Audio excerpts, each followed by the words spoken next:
박수 한번 다시 한번. 저는 오늘 그 행사를 주관하는 대통령 직속 미래기획의 박승준입니다. 그냥 노래 부르고 들어갈까요? 노래 이 정도는 해요. 네, 오늘 저희가 이렇게 복장을 편하게 했습니다. 그 편하게 한 이유가 오늘 정말로 이렇게 격식 있는 토론 하지 말고 이런 학부모들 그동안 굉장히 괴로운 거 많잖아요. 사실 자식 문제가 제일 괴롭고 힘들고 사교육비도 많이 들고 애들 폭력 때문에 고생도 하고 여러 가지를 한번 그냥 막장 토론 해보자고 해서 우리가 이렇게 오늘 편하게 입고 나왔습니다. 그리고 교과부 장관이 나오셨는데 교과부 장관님도 저랑 맞추려고 그러셨어요.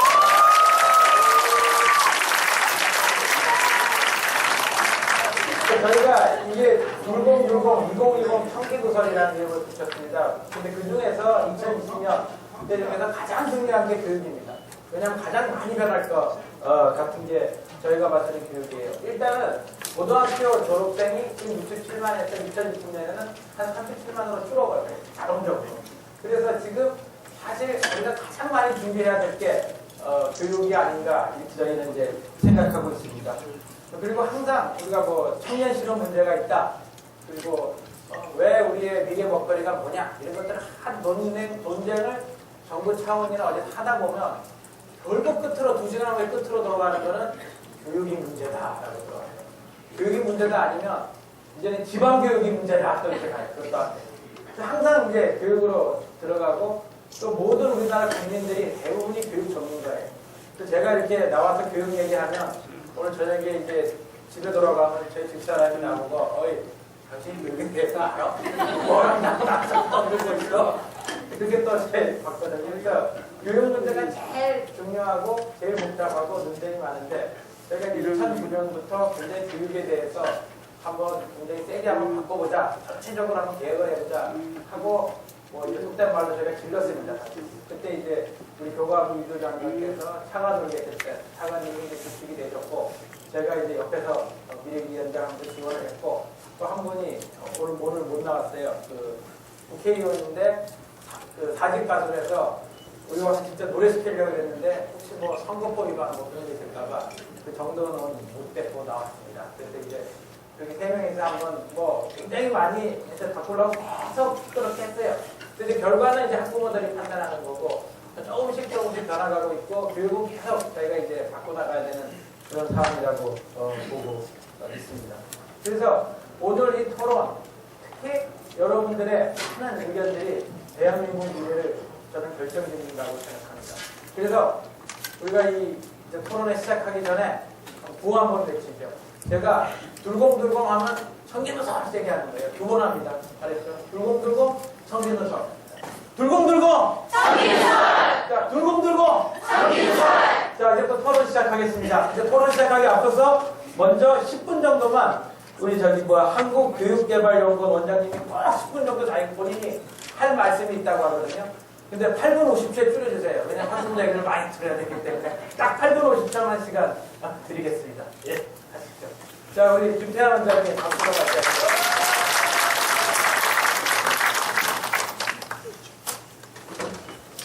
저는 아카펠라 노래가 더 좋던데 좀 아쉽습니다. 오늘 제가 교육개혁 문제로 발표를 하게 됐습니다. 사실 어제 아침에 제가 아프리카에 갔다가 도착을 했는데 제가 다녀온 나라가 그 부르키나파소라는 나라인데 부르키나파소 저도 처음 듣고 간 나라인데 그게 어진 사람들의 나라라는 뜻이래요. 그래서 거기 사는 사람들은 진짜 어진 사람들이 사는 데인가 이렇게 생각을 했는데 가보니까 보이는 거는 황토색 흙하고 황토색 흙먼지하고 그런 것밖에 없었습니다. 그리고 거기서 제일 부러워하는 것은 한국이 저렇게 발전을 했는데 우리는 왜 이렇게 지금도 아직 못 살고 있나, 먹는 거 걱정해야 되느냐. 뭐 거기는 물이 제일 걱정이 됩니다. 여름 한 석 달 정도 비가 오고 나머지 9달은 비가 안 와가지고 완전히 그냥 건조한 그런 지역이었는데 물도 없고 전기도 못 일으켜가지고 이 집안의 전기를 계속 유지하는 것도 힘들어가지고 전기가 들어왔다 나갔다 하고 그런 국가였습니다. 근데 한국 같이 우리도 발전할 수 있지 않을까 해가지고 한국의 이 교육관계기관장들을 초청을 해서 어떻게 한국 교육이 그렇게 발전을 했는가를 물어보고 하는 그런 한국의 날 행사를 하루 종일 했었습니다. 정말 한국 사람이라는 것에 대해서 굉장히 자랑스러운 마음을 가지고 지낼 수 있었는데 한국에 들어와 보면 우리 국민들의 교육에 대한 기대가 너무너무 커가지고 그 기대를 못 맞춰드리기 때문에 학부모님들께서 실망도 하시고 또 불평도 하시고 아마 그런 걸로 알고 있습니다. 오늘 우리 이 정부 들어와서 많은 노력을 하고 있습니다. 아직 그동안 성취한 것도 있고 성취하지 못한 것도 있습니다. 그래서 제가 서두에 잠깐 학교 폭력과 관련된 내용하고 입학사정관제 학부모님들이 제일 궁금해하시기 때문에 그 내용 가지고 말씀을 드리겠습니다. 그동안 정부의 핵심 교육 정책은 이렇게 보이는 것 같지 않습니다. 열심히 노력을 하고 있습니다. 그런데 이 학교 오늘 제가 말씀드릴 내용은 인성교육과 학교폭력 그리고 입학사정관제입니다. 인성교육은 현재 이 사회적으로 큰 이슈가 되고 있습니다. 그동안 인성교육을 한다고 노력했지만 성과가 미흡하다는 지적이 많이 있습니다. 또 입학사정관제는 이 정부의 핵심 교육 정책입니다. 그런데 국민의 관심도 굉장히 높습니다. 그런 반면에 오해도 적지 않습니다. 그래서 이 내용과 관련해서 오늘 말씀드리겠습니다. 먼저 신문에 보도된 내용들을 보시면 부정적인 내용들이 많습니다. 보면 교실이 교사를 놀리고 딴짓하고 난장판 교실이다. 스마트폰으로 생중계한다. 또 학생들이 교사한테 예쁘네 하고 성희롱하고 교사가 나무라면 휴대폰으로 찍어서 동영상으로 올리라고 이런 정도로까지 지금 어지러운 그 분위기가 학교 현장이라고 언론에는 보도를 하고 있습니다. 지금 이런 상황을 개선을 해야 되는데 제도를 바꾸는 것은 그렇게 어렵지 않습니다. 그렇지만 생각을 바꾸어야 이 현실이 바뀌는데 우리가 가지고 있는 생각들의 문제들이 많이 있습니다. 예를 들면 학생들 이 폭력과 관련해서 피해자는 신고를 해도 문제가 해결되지 않고 보복이 두렵다. 또 가해자는 학교 폭력을 단순한 장난으로 인식하거나 또 장난으로 위장하거나 또 목격자는 폭력을 목격을 해도 보복이 두려워서 방관하는 경우가 많다. 또 학부모들은 학교 폭력에 대해서 관대한 경우가 있습니다. 애들은 싸우면서 크는 건데 뭘 그렇게 해가지고 문제를 삼느냐. 또 학교 폭력의 원인은 피해 학생이 그 문제가 있기 때문에 그런 거 아니냐 이렇게 또 생각하는 부모님들도 계십니다. 또 교원들 보면 교원들은 굉장히 온정주의적인 시각을 가지고 있습니다. 처벌보다는 교육적으로 이 계도를 하려고 하는 그런 이 노력들이 보이고요. 또 학교 폭력을 은폐하는 개념도 있습니다. 이 학교가 폭력이 일어난다는 것이 노출되면 학교의 이미지가 나빠지고 또 보자는 또 혹시라도 불이익을 당할까 걱정이 돼서 은폐하는 그런 개념도 있습니다. 그러면 우리 교육 현재 우리 학생들이 어떤 문제를 가지고 있는가 한번 생각해 보겠습니다. 제일 위에 보시면은 우리는 그 최고 수준의 지적 역량을 가지고 있습니다. 그 피사 2009년에서 읽기 수학은 1, 2위고 과학은 2, 4위입니다. 다른 나라들이 다 부러워하는 그런 이 지적 역량을 가지고 있습니다. 그런데 여기서 보시면 사회성을 보면 세계에서 OECD 국가 22개국 대상으로 한 설문에서 21위를 했습니다. 이 사회성이 좋아야 사회에 나와서 성공을 하는데 학교에서 아무리 지식을 많이 쌓아도 이 사회성 능력이 떨어지면 사회에서 성공하기 힘듭니다. 이 사회성의 내용을 살펴보면 정직, 배려, 봉사, 소통, 협동하는 능력입니다.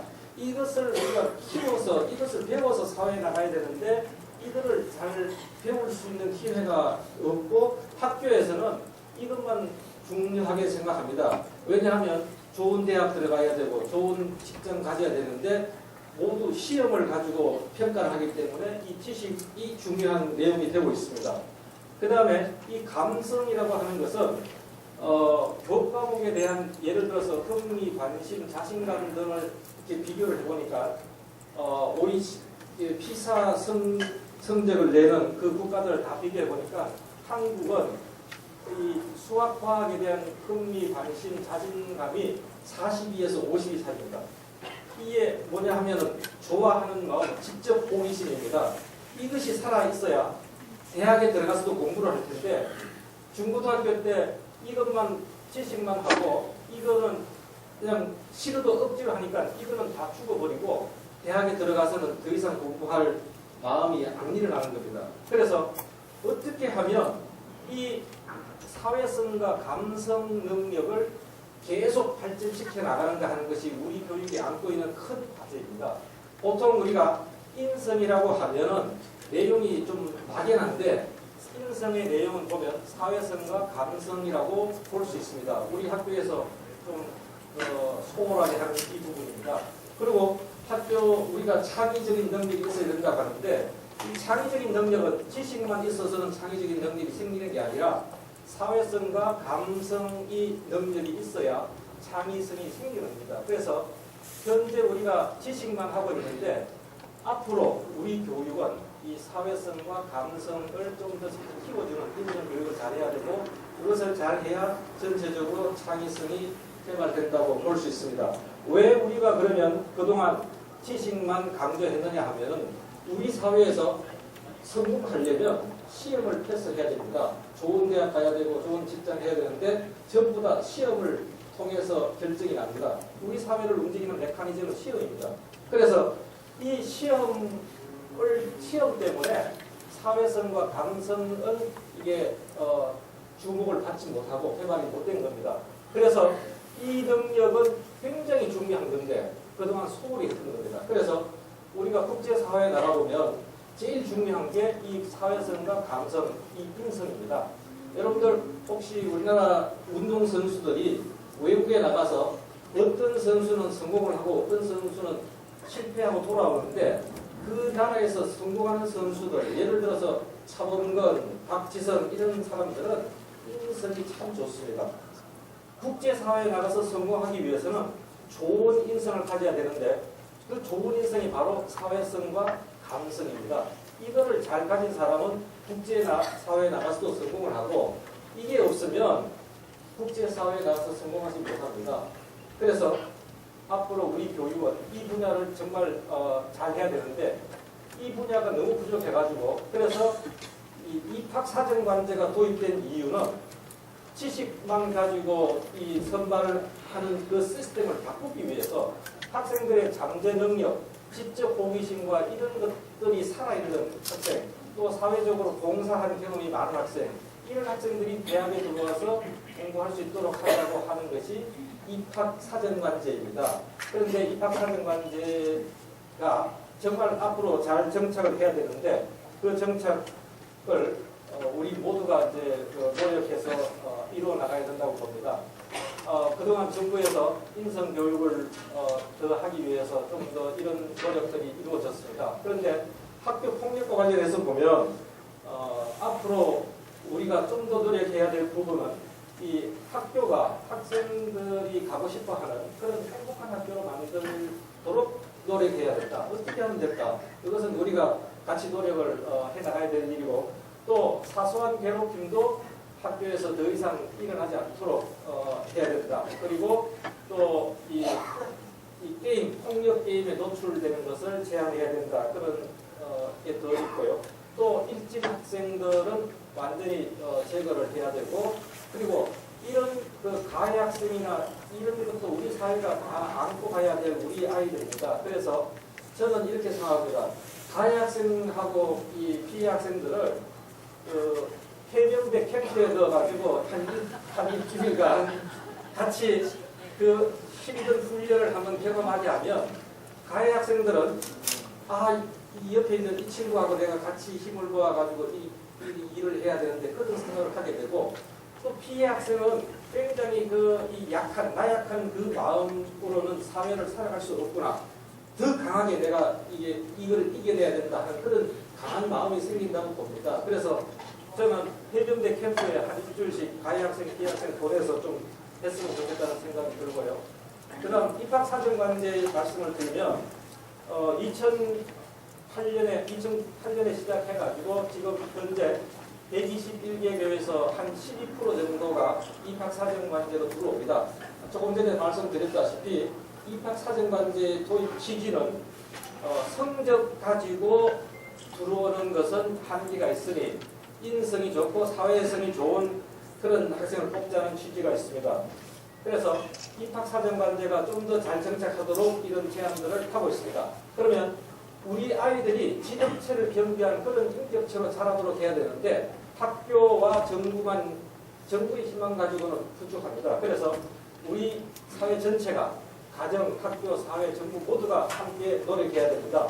우리가 G20를 했고 올해 5월달에는 에이펙 교육장관회의를 경주에서 합니다.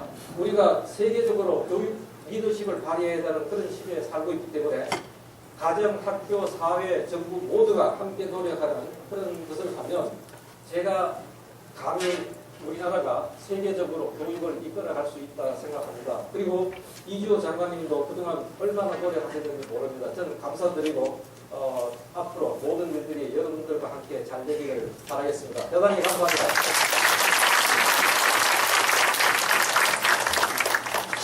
난산 토론, 막장 토론입니다. 그러니까 자기 하고 싶은 얘기를 다 하시면 그냥 됩니다. 이거 단장님 왜 이렇게 아침부터 열심히 하는데 우리는 느끼는 게 아무것도 없으니까 그래도 되고, 사실 단장님 말씀도 우리가 충분히 듣도록 할 테니까 하여튼 기탄 없이 말해 주시면 좋겠습니다. 오늘 일단은 제가 참석하신 패널 분들을 한번 소개하겠습니다. 학부모 쪽부터 소개하는데 먼저 임소연 인간교육실현연대 사무국장님 나오셨습니다. 박수 한번. 그 다음에 황조원 좋은 학교 만들기 학부모 모임 조직국장님 나오셨습니다. 그리고 김경훈 온라인 커뮤니티 삼천지교 운영자님 나오셨습니다. 그리고 인천사 서대문 무지개봉사단 단장님 나오셨습니다. 그런데 오늘 나오신 분들이 전부 다 또 학부모이기도 합니다. 제가 보니까 중학교, 고등학교 이런 그 자녀들을 두고 있는 학부모입니다. 그리고 우리 이조 장관님 다시 한번 박수 한번 주시죠. 아까 우리 김태환 우리 한국교육개발원장님, 그리고 참영호 평택대학교 상담대학원장입니다. 우리 모든 질문은 이조 장관님한테 하는 거예요. 두 분은 엔젤로 나온 거고 우리는 전부 다 악마들이 되는 겁니다. 뭐 이렇게 봐주고 그런 거 없습니다. 예. 근데 어쨌든 지금 사회에 가장 큰 이슈가 되고 있는 그 학원 폭력부터 학교 폭력 근절 대책부터 한번 보겠습니다. 저희가 2009년도에 소위 교육개혁 처음으로 사교육과의 전쟁을 시작할 때 그게 학교 폭력 문제가 사실 잠깐 보였습니다. 그때부터 조금 더 해드렸으면 미리미리 좀 앞으로 나갈 수 있었는데 지금부터라도 이거는 반드시 좀 근절하고 가야 되지 않나 생각합니다. 근데 일단 이 대책이 나오고 난 다음에 여러 가지 지금 내용들이 있어요. 부작용도 있고 또 좋은 점도 있고 이렇게 있는데 어쨌든 이게 가장 큰 거를 학교 선생님들이 많이 쥐고 있어요.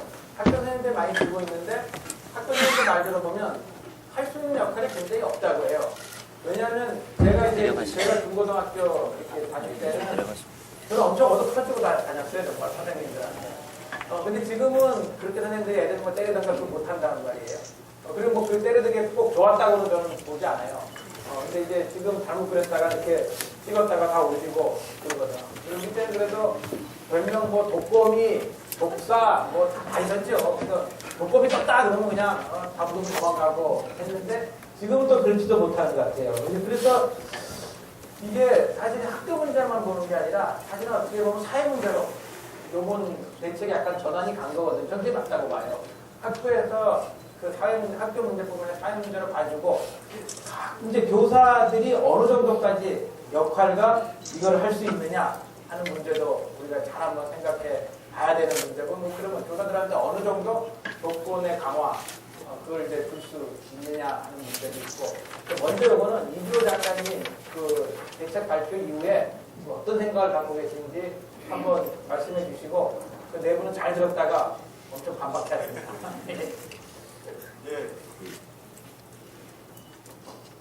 네, 먼저 그런 소통에 기여하시고요. 학교 폭력 문제를 이렇게 정말 좀 책임지는 그 국세 장관으로서 이렇게 그동안 정말 제대로 대응을 못하게 돼서 정말 속상하게 생각하고요. 그렇지만 이번만큼은 뿌리를 뽑을 때까지 한번 해보겠다는 생각이 듭니다.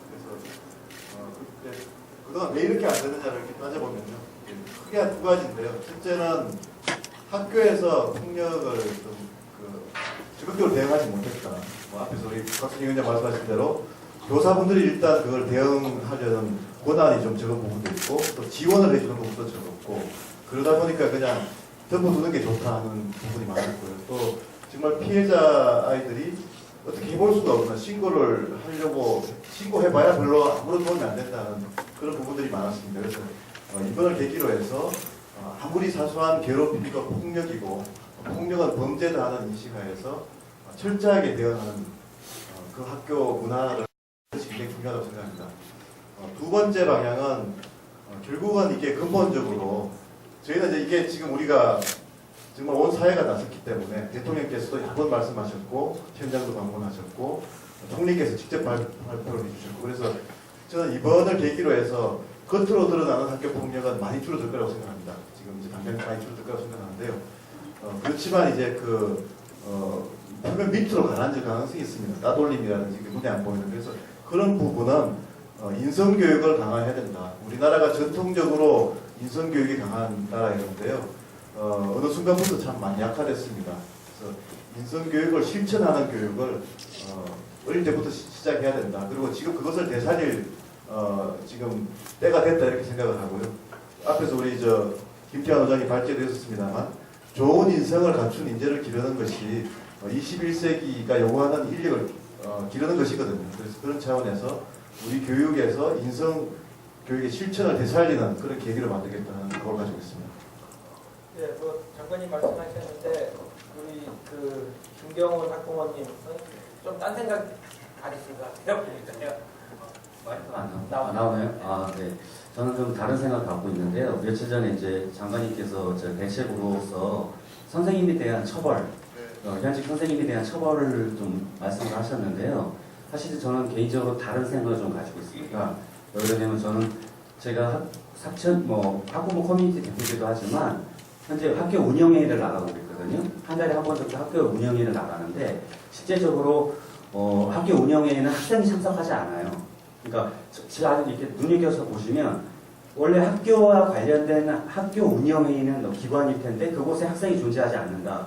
약간 좀 이상해요. 사실은 왜 그러냐면 강제 조항이라도 학교 운영위원회에서 어떤 문제가 발생했을 때 학생들이 이제 회장, 부회장을 뽑는데 그 학생들이 그냥 표면적으로 그냥 감투 같은 역할만 하고 있는 거지, 실제로 학생이 학교 운영에서 직접 참여해서 폭력 대책을 같이 협의할 수 있으니까 아이들도 굉장히 좋은 의견을 낼 수 있거든요. 근데 그런 자체를 사실 단절시켜 놓고 계세요, 지금. 그러니까 어떻게 보면 강제적인 게 좀 필요할 수도 있고요. 아까 그 말씀드린 게 뭐냐면 선생님을 처벌하게 되면 어떤 경우가 생기냐면, 제가 그 운영위원회에서 어떤 경우가 있었냐면 실제로 학교 폭력 사건이 있었는데 실제로 운영위원들은 아무도 모르고 있어요. 학교 엄마 아빠들도. 근데 이제 저는 누굴 통해서 들었냐면 아들을 통해서 들었어요.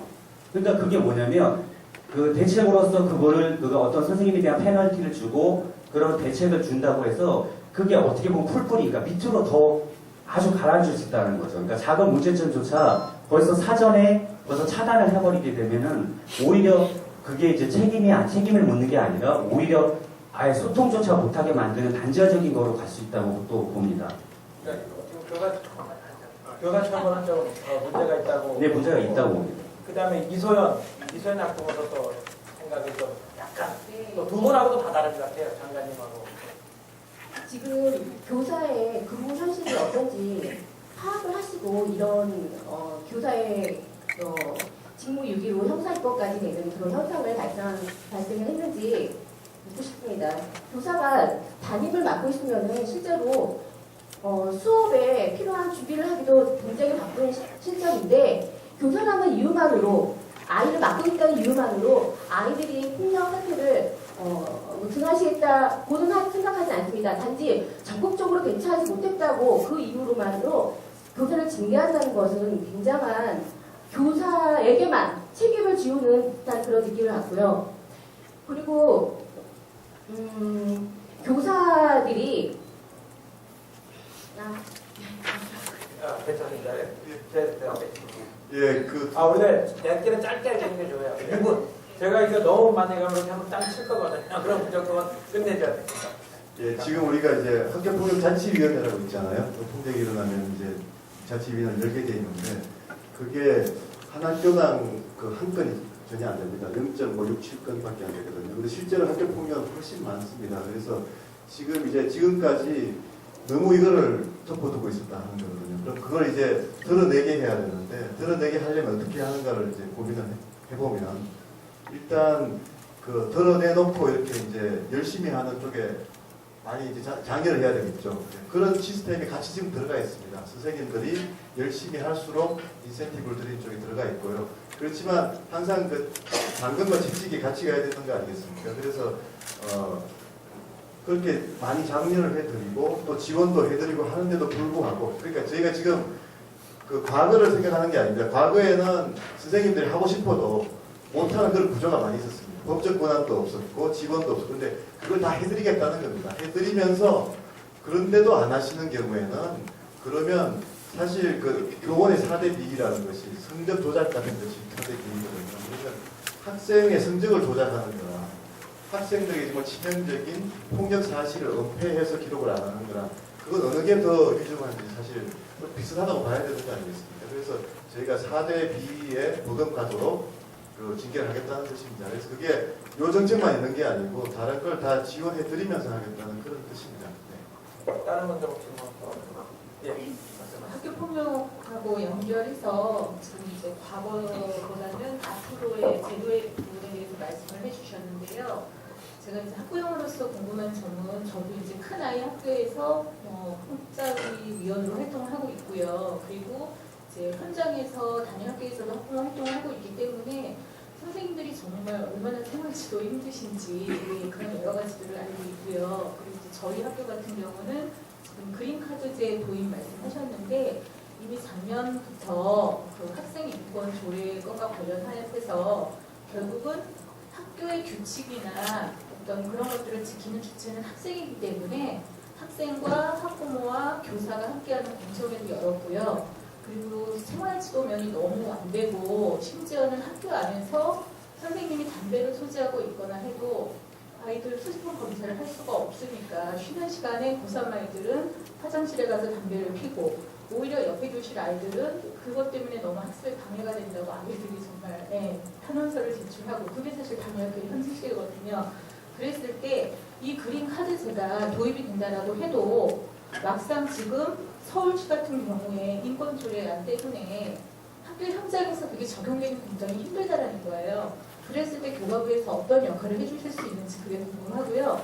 또 한 가지는 이제 며칠 전에 국회에서 그 법이 통과가 돼서 다행히 이제 피해 학생이나 이런 아이들도 치료비나 이제 이런 면에서 많이 혜택을 받을 수 있다라는 건 학부모 입장에서 다행이라고 생각을 하는데 그럼 과연 매년 그 3천억 이상의 예산을 어떤 식으로 어떻게 충당을 할 것이며 그것이 학교 안에서 정말 학부모나 학생들이 피부로 느낄 수 있도록 어떤 지원을 해주실 수 있는지 궁금합니다. 잠깐만 혹시 그 우리 이승탁 잠깐만 혹시 그 뒤에 그 방청객님 중에서 지금까지 토론한 것 중에서 한마디 하시고 싶은 거 마이크 저기 마이크 혹시 자기소개 잠깐 하시고 발표해주세요. 네, 안녕하세요. 저는 원은길이라고 하고요. 학부모입니다. 저희 자녀가 계시고요. 또 고등학교에서 근무하는 교사이기도 합니다. 사실은 그 경기도 교육청의 그 학부모 전문 강사로 활동을 하고 있는데 거기서 이런 것이 있다고 참석하고 해서 참석을 했습니다. 뉴스를 보면 요즘에 그 학교 폭력이 이제 심각하지 않습니까? 학교 폭력 때문에 자살하는 아이가 매년 발생하기도 하고, 한 가지 사실은 이제 교육 장관님 나오셨으니까 학생들이 그렇게 많이 학교 폭력이나 혹은 그 교육 문제 때문에 그렇게 많이 자살을 하는데도 우리나라의 그 정책을 위반하시는 분들이 사실은 공개적인 자리에 나와서 내 책임이다 라고 사과하고 사죄하는 부분을 저는 보지 못했어요. 그것이 우선은 제가 굉장히 많이 힘들고요. 또 한 가지는 지금 말씀하시는 제가 이제 학부모 입장이기도 하고 교사 입장이기도 하기 때문에 학부모 입장에서 보면은 우리 아이도 학교에서 맞고 온 적이 있었습니다. 그래가지고 교육부 장관님은 지금 학교폭력 자치위원회라고 했는데 자치위원회가 아니고 징계위원회입니다. 징계위원회인데 그 징계위원회에 제가 우리 아들과 같이 간 적이 있어요. 간 적이 있는데 가해 학생은 아주 당당합니다. 아주 당당해요. 징계 먹어도 그만이거든요. 그래서 중학교에서 그랬는데 중학교는 택도 없지 않습니까? 그런데 우리 아들은 다음에 또 맞을까봐 주눅 들어있어요. 할 말을 못하고. 그것이 단위학교의 현실입니다. 그리고 그 책임을 갖다가 교사에게 사실 상당 부분 뭐 전가라 그러면 조금 죄송하지만 그런 경향이 지금 없지 않아 있는데요. 학교 교사 같은 경우는 사실 그 폭력에 대해서 대처하고 싶어도요. 대처할 수 있는 그 방법이 사실은 별로 없습니다. 왜냐하면 학교에서 인성교육을 강화하라고 계속 위에서는 얘기를 하는데 인성교육을 할 수 있는 시간이 있습니까? 아이들은 아침에 오면 계속 공부해야 돼요. 그리고 그 자율학습까지 끝나면 10시 고등학교 같은 경우는 인성교육할 시간이 없어요. 밥 먹는 시간도 바쁩니다. 아이들이. 선생님들도 그렇고요. 근데 그런 상태에서 학교의 폭력에 적극적으로 대처하지 못했다고 해서 징계를 주면 이제 보십시오. 틀림없이 담임 맡는 교사들이 점점 줄어들 겁니다. 학생 부장 맡는 선생님이 점점 줄어들 겁니다. 그리고 아까 말씀하신 것처럼 우리 교육개발원장님께서도 이 학교 폭력이라는 것이 근본적으로는 사회 문제라고 말씀하셨는데 사회 문제에 대한 접근보다는 교사에 대한 징계가 먼저 나가면 이거는 조금 순서가 바뀌지 않았나 저는 이렇게 생각을 해서 그래서 사실은 이 폭력에 관해서 우리 교과부 장관님의 그런 개인적인 어떤 사과의 말씀을 제가 좀 듣고 싶고요, 사실은. 그리고 거기서 사회 문제를 해결해 주십사는 부탁을 좀 드리고 있습니다. 예, 그 지금 나온 얘기들 들어보면 이제 그 학교 교사 책임 문제 플러스 그리고 이제 피해 학생 보호를 어떻게 할 거냐. 그리고 가해 학생은 굉장히 이제 떳떳하다. 그 시스템 체계가 지금 조금 바뀌지 않았다. 이제 그런 문제점을 많이 지적해 주시는 그런 내용이었습니다. 그러니까 그거를 종합해가지고 피해 학생 보호, 가해 학생 처벌 그리고 교사들의 책임 의무가 어느 정도까지 할 수 있느냐. 그거에 대해서 좀 교과부 장관 예, 일단 이제 피해 학생, 가해 학생 이 문제에 있어서는 일단 이제 그동안은 다 학생이기 때문에 좀 원정주의 같은 게 분명히 있었던 것 같습니다. 그런데 이제 저희가 그렇게 하다 보니까 문제가 이제 피해 학생 보호를 지나치게 소홀히 했다는 겁니다. 피해 학생 항상 이제 폭력 문제는 피해자 관점에서 서서 봐야 되는 건데 이 가해자를 봐주기도 하고 또 선생님의 그걸 뭐 배려하기도 하다 보니까 가장 피해를 정말 입고 정말 상처를 입는 쪽이 피해 학생들이었고요. 저희가 오늘도 저희가 학교폭력 대책팀 그 미팅이 있었습니다. 지금 너무 충격을 받아가지고 그 대책팀 우리 직원들이 지금 그 정신적인 스트레스로 지금 병원 다니는 친구들까지 있습니다. 그 정도로 지금 저희도 상당히 정말 어떻게 이 지경까지 됐나 하는 그런 반성을 하고 있는데요. 일단 피해 학생을 이번을 계기로 해서 철저하게 보호해야 되겠다는 게 이 지금 정책의 근간입니다. 그래서 지금까지 어떻게 돼 있었는가 하면 선생님 모두 잘 아시겠습니다만 이 학교 폭력 문제가 이제 학교에서 일어나면 그 학교 폭력 자치위원회 이제 만약에 열리지 않습니까? 그러면 그 열리는 동안 이게 뭐 2달, 3달 갈 수 있는데 그동안 학교장이 가해 학생을 아무런 조치를 못합니다. 그러다 보면 뭐 가해 학생이 피해 학생을 보복 폭력을 할 수도 있고 이런 일이 뭐 숱하게 벌어지고 피해 학생은 그 사이에 뭐 엄청나게 정신적인 그 상처를 입고 그래서 일단 그 폭력 문제가 일어나서 학교장이 판단해서 피해 학생 보호가 우선이라고 판단이 되면 바로 가해 학생을 추석 정지를 시키겠다는 겁니다. 추석 정지를 시키는 것이고 그리고 이제 그동안은 이 가해 학생의 경우에 이제 그 대책위원회에서 뭐 징계위원회라고 했지만 징계가 결정되지 않겠습니까? 그러면 징계가 결정되면 그 징계받은 사실은 당연히 학교생활 기록부에 기록이 돼야죠. 그런데 기록도 조차도 하지 않았습니다. 그거는 우리가 뭐 예를 들어서 영어 수학 과목 2, 30점 맞은 건 기록하는데 인성에 관련해서 낙제를 받은 건 기록 안 하는 거거든요. 그것도 형평성에서 문제가 있다고 생각해요. 그만큼 우리가 인성교육에 대해서 이거는 그냥 대충 넘어가는 거다. 실천하고 아이들에게 반드시 그걸 실천하도록 해야 되는 거다는 그런 의식이 없었던 거죠. 그래서 학교생활 기록부에도 반드시 기록하게 했습니다. 그리고 아까 지적하셨듯이 이제 그 피해자의 경우에 가장 상처를 또 2번 입는 것이 그 치료비와 관련한 그런 이제 합의 과정에서 굉장히 또 피해를 입습니다. 그래서 일단 정부가 돈이 얼마나 들든 간에 먼저 피해 보상을 해주겠다는 겁니다. 그리고 이제 가해자가 구별이 되면 가해자에 대해서 구상권 행사를 할 수 있는 것이거든요. 그러면 물론 예산상 좀 그 구상권을 뭐 100% 할 수는 없는 것이니까 예산이 들겠지만 그 부분은 학교 안전 공제 시스템으로 해서 하겠다는 것이고요. 다행히 지금 그저께 우리 그 국회에서 그 법안이 지금 교과위 상임위를 통과했습니다. 그래서 법사위 하고 본회의는 무난히 통과할 걸로 보고요. 그래서 빠르면 이제 신학기부터 그렇게 됩니다. 그래서 그런 부분에서 저희가 가해자, 피해자와 관련해서는 피해자를 철저히 보호하겠다는 입장에 서겠다는 것이고 그동안 그렇게 못한 것은 정말 저희 교과부의 책임이고 말씀하실 때 정말 깊이 사죄를 드립니다. 그리고 이제 선생님 부분에 대해서는 그동안 선생님들이 못하신 이유가 많이 있었습니다. 그 부분을 저희가 인정하겠다는 겁니다. 그래서 선생님들에게 그런 권한이 없었던 거고요. 그리고 일단 선생님들이 법률적인 지식도 모자라는데 법률적인 지원도 안 됐었고 또 전문적인 상담 기능이나 이런 쪽도 지금 굉장히 약했습니다. 그런 것들을 훨씬 더 보강하겠다는 거고요. 그래서 선생님들에게 또 담임의 역할이 중요하기 때문에 그런데 이제 저희가 최근에 이제 담임을 안 맡겠다, 또 생활 보장을 안 맡겠다 하는 것은 또 뭐 학부모 상담이나 학생 상담을 한 학기에 한 번씩 저희들이 하겠습니다. 그것을 못 하겠다 하는 것은 그것은 교직으로서의 본분을 안 하겠다는 것이기 때문에 그건 안 된다고 생각합니다.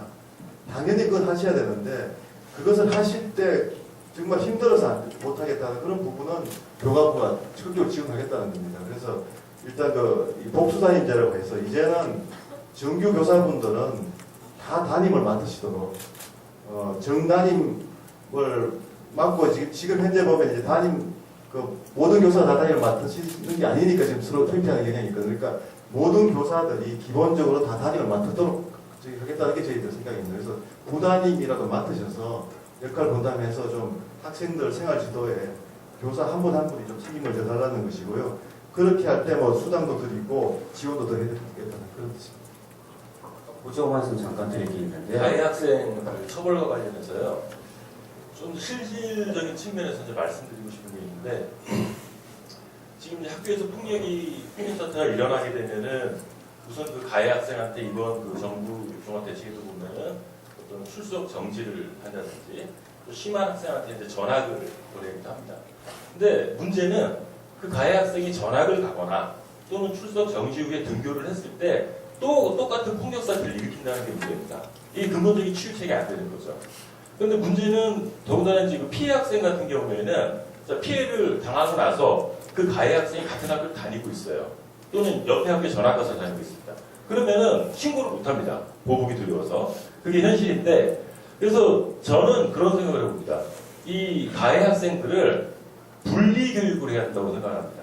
아까 원장님께서 해병대 교육 말씀하셨는데 프랑스에서 프랑스 재활학교라는 걸 운영을 해서 엄청난 이제 효과를 얻었다고 얘기를 들었는데 그래서 뭐 공기 좋은 그런데 이런 대안학교 내지는 어떤 재활학교를 설립을 해가지고 이 정도가 심각한 가해 학생들을 그쪽에서 교육을 시키는 겁니다. 현실적으로 국가 예산이 부족해서 어떤 전문적인 교사가 전국에 배치될 수가 없으니까 그런 전문적인 교사들이 이곳에 집중 배치돼가지고 교육을 한다면은 효과를 볼 수 있고 또 하나는 가해 학생들조차도 계속 방치가 돼서 문제가 되면은 나중에 형사처벌까지 받게 되는 게 현실입니다. 그럼 가해 학생들 형사처벌 받으면은 그 학생 평생에 씻을 수 없는 그런 어떤 상처가 가슴에 남게 되는 거니까 이런 대안학교 내지는 재활학교 자체가 오히려 가해 학생들에게 더 필요한 그런 그 제도라고 보고요. 지금 정부 종합대책에는 이런 대안학교라든지 이런 내용은 없는 걸로 알고 있는데 향후에라도 좀 적극적으로 이런 걸 검토하실 의향이 있으신지 여쭤보고 싶습니다. 예. 폭력 사건을 떠나서 학교들이 여태까지 보면 여태까지 제가 봤을 때 운영위원회에 학생이 참여하지 않지 않습니까? 그러면 왜 교과부 장관님께서는 그렇게 유도한 바는 아니겠지만 그렇게 지금 몇십 년을 그렇게 끌어왔거든요. 근데 아이들이 저는 이제 중학교 이제 고등학교 1학년 아이를 키우고 있지만 아이들이 대체학과도 있고 아이들과 저는 이제 대화를 많이 하는 편이거든요. 일반 아이들과 같이 이런 대화를 하다 보면 굉장히 뛰어난 아이디어들이 굉장히 많이 나와요. 근데 그걸 처음부터 어떤 제도권 자체에서 그 아이들의 의견을 수렴할 곳이 없는 거예요. 그래서 제가 봤을 때 장관님께서 어떻게 보면 큰 회고로 나오셔야 되는데 운영위원회는 예를 들어서 중학교는 머리가 좀 이렇게 아직 성숙되지 않은 단계니까 안 되지만 고등학교 정도는 충분히 아이들이 자기 생각, 대체 근접, 대책에 대한 해법론 이런 거 제시할 수 있거든요. 그러니까 제가 봤을 때는 한 달에 한 번이라도 아이들과 선생님, 아이들 학부모와 같이 할 수 있는 게 그게 바로 운영위원회거든요. 그 운영위원회 사실은 어떤 징계위원회, 폭력자치위원회가 다 포함이 되는 거니까요. 제가 봤을 때 큰 틀에서 그런 시스템을 장관님께서 이렇게 딱 만들어내시는 게 오히려 좀 길게 가지 않을까 싶습니다. 예, 우리 김경훈 선생님 말씀은 전적 공감이고요. 그래서 이번 대책에 어떤 대책이 포함되어 있느냐면 학생 생활 규칙을 그러니까 복장에서부터 아이들 이제 사소한 이제 그런 이제 학교 생활에서 이런 여러 가지 규칙들이 있지 않습니까? 그거를 선생님, 학부모, 학생이 다 참여해서 그걸 만들자.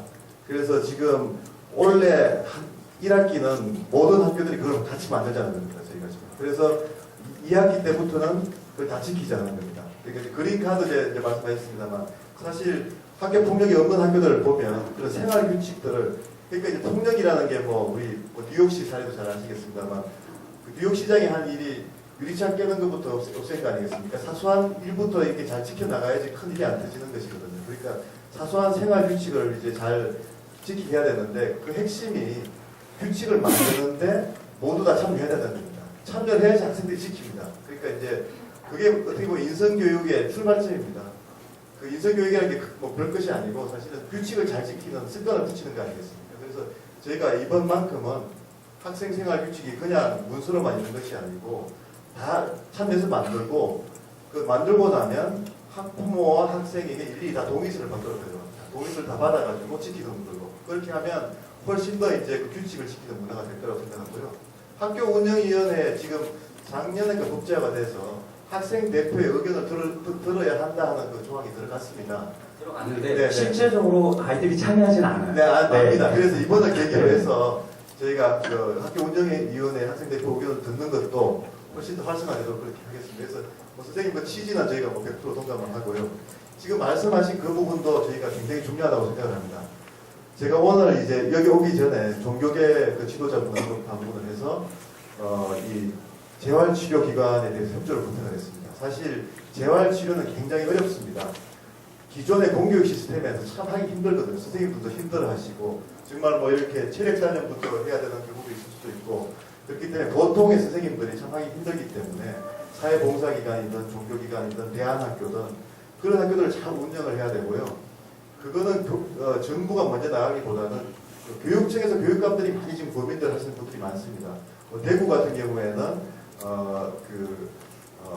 이 방송통신중학교를 운영을 해서 그러니까 이 방송통신으로 이렇게 공부를 하고 한 일주일에 한 이틀 동안은 그냥 학교 와서 예체능 활동만 하도록 그렇게 필요한 아이들이 분명히 있는 거죠. 그렇게 해서 이제 재활치료를 해서 이제 한 1년 정도 하면 이제 복귀를 하는 그런 것들을 많이 해야 되는데요. 그 부분은 저희가 이번 방안에 지적하셨듯이 담지를 못했던 이유가 이거는 중앙에서 할 건 아니다. 그렇지만 꼭 해야 되기 때문에 저희가 이번에 이제 대책을 발표하면서 총리께서 매달 챙기겠다. 매달 회의를 하고 매달 해보면서 안을 더 보완하겠다고 했으니까요. 저희가 빠르면 다음 달 아니면 그 다음 달이라도 그 방안은 들어갈 겁니다. 그리고 저희가 지금 각 교육청에다가 신학기 시작하기 전까지 재활치료기관을 어떻게 하면 할 건지 어떤 교육청에서는 학생 수련을 개조해가지고 하겠다는 데도 있고 폐교를 해서 하겠다는 데도 있어요. 그런 부분은 뭐 굉장히 지금 저희도 고민하고 교수님이 전문가시면 한번 좀 말씀 좀 그 전에 잠깐만 하시죠. 그 이제 정리 좀 해야 될 게 하나가 있는 것 같아요. 근데 대안학교하고 해병대 보내는 건 좀 다르지 않아요? 그래 완전히 되죠. 그러면 더 쌈자는 애들 키워버리는 거 아니야? 해병대가 싸움 그 잘하고 강한 해병 귀신 잡는 해병 키워주는데 제가 잠깐만요. 그거 하나가 좀 이슈가 있어서 그걸 좀 약간 분리를 시켰으면 좋겠다 이런 생각이 저는 이제 드는 거고 그 두 번째 우리가 잠깐 안 된 부분이 있어요. 논쟁이 뭐냐면 그 교사의 책임과 의무가 지금 굉장히 나타나는 거예요. 그럼 과연 어느 정도 권한이 있느냐? 그 권한 문제를 얘기해. 지금 교사님들이 우리 학교 다닐 때는 학교 폭력이 개입을 했어요. 뭐 엄청 얻어 터졌어요. 싸우고 나면 뭐 숨죽이 잡으러 가가지고 맨날 싸우죠. 싸우면 불려가가지고 교도실이라는 데가 있었어요. 그래서 거기 가가지고 꿇어 앉아 있고 뭐 엄청 두드려 맞고 뭐 가라가듯이 때리고 하여튼 뭐 그러면서 하여튼 거기 끌려가는 걸 지옥 가는 것보다 싫어했단 말이에요. 근데 지금은 그렇게 했다가는 교사들이 문제가 됩니다. 그런 차원이 아니더라도 조금이라도 이렇게 개입이 됐을 때 학생들한테 뭐라 했을 때 학생들은 다시 반항을 하게 되면 교사들은 거기서 창피를 당한다고.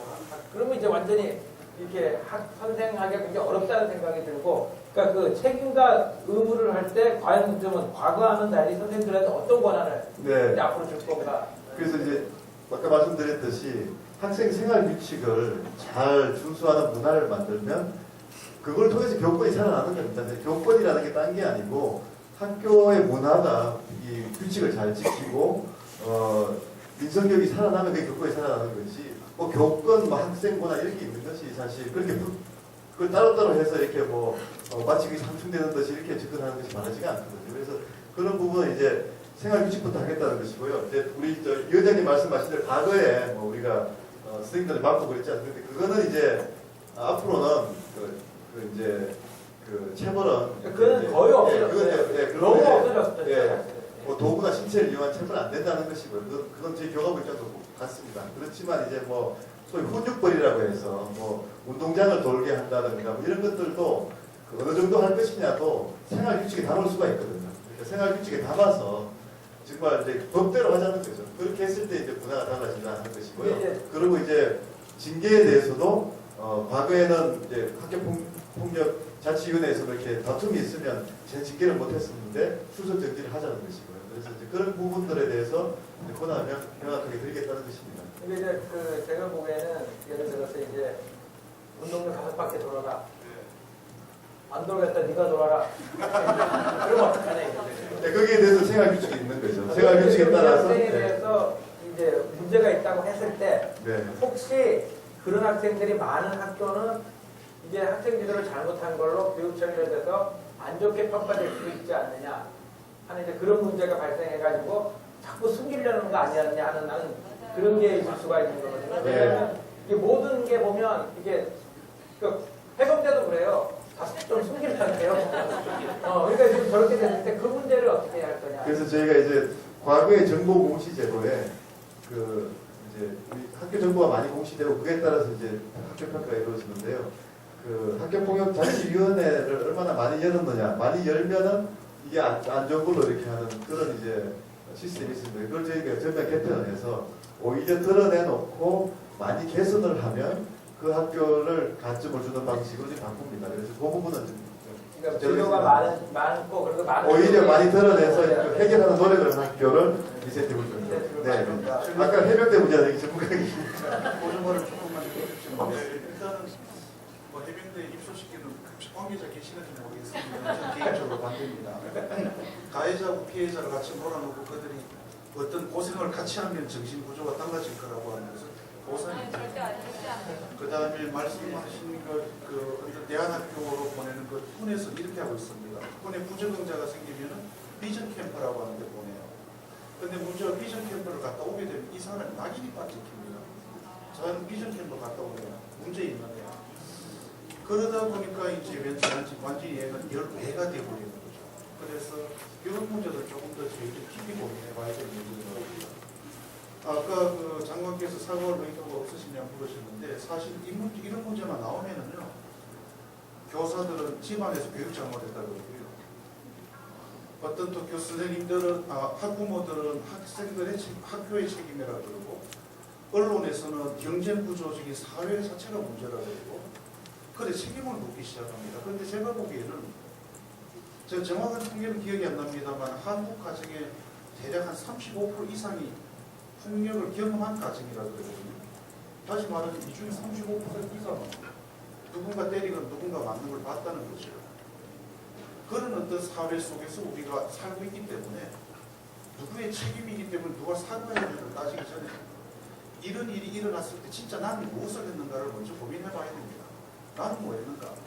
야 이런 교과부 정책이 발표됐는데 진짜 세밀하게 살펴봤는가? 아니면 신문 기사에 나오는 것만 봐가지고 이렇다 저렇다 판단했는가를 한번 좀 검증해봐야 된다. 그래서 우리도 스스로 반성해봐야 된다.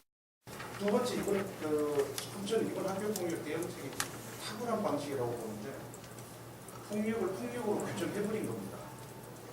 옛날에 저희들이 성기록 교육 받을 때 웬만한 것들은 남녀 간에 친하니까 일어나는 일에 어깨 툭 치는 것들 용서가 다 됐었습니다. 그런데 그걸 법으로 규정을 해버리니까 이제는 서서히 결각심이 일어나고 있는 거예요. 함부로써 모든 겁니다. 폭력은 한 대라 폭력인 겁니다. 그런 관점에서 이번 정부의 정책을 보자면 왜 교사가 폭력 사건을 다루지 않았을 때 처벌받아야 되는가에 대한 근거가 확실하게 나오거든요. 폭력 사건을 규정하고 그렇게 개혁하라는 겁니다. 물론 교육적인 조치는 따라야 되죠. 그런데 어려움도 있습니다. 이런 것들입니다. 학생 책상 좀 대기 이러면요. 제일 뒤에 있는 일에 있다가 책상만 밉니다. 야, 너 왜 그래? 그 선생님 말 대드는 거야? 아니에요. 그럼 뭔데 그러니? 선생님 책상 당기라고 그랬잖아요. 책상만 냈습니다. 뭘 잘못했습니까? 그래. 그럼 이 녀석 의자도 당겨야지. 그럼 저는 서 있고 의자만 앞으로 들어가요.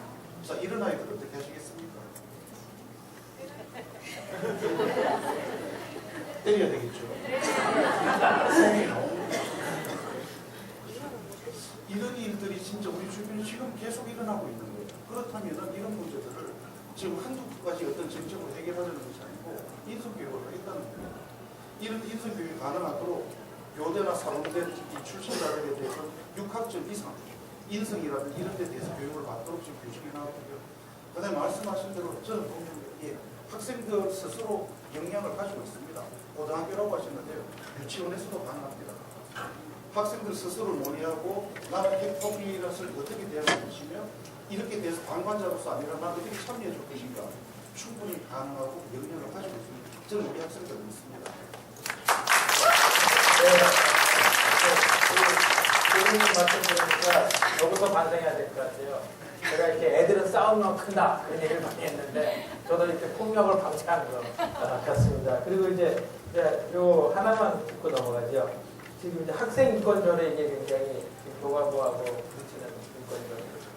이 문제하고 교사들이 그 학교 폭력에 개입할 수 있는 여지하고 뭐 상충되는 부분이나 아니면 그 학생조례는 전혀 그랑 상관없느냐 거기에 관해서 한 말씀 좀 듣고 싶거든요. 어디 네 분 중에 하시고 싶은 분 있으세요?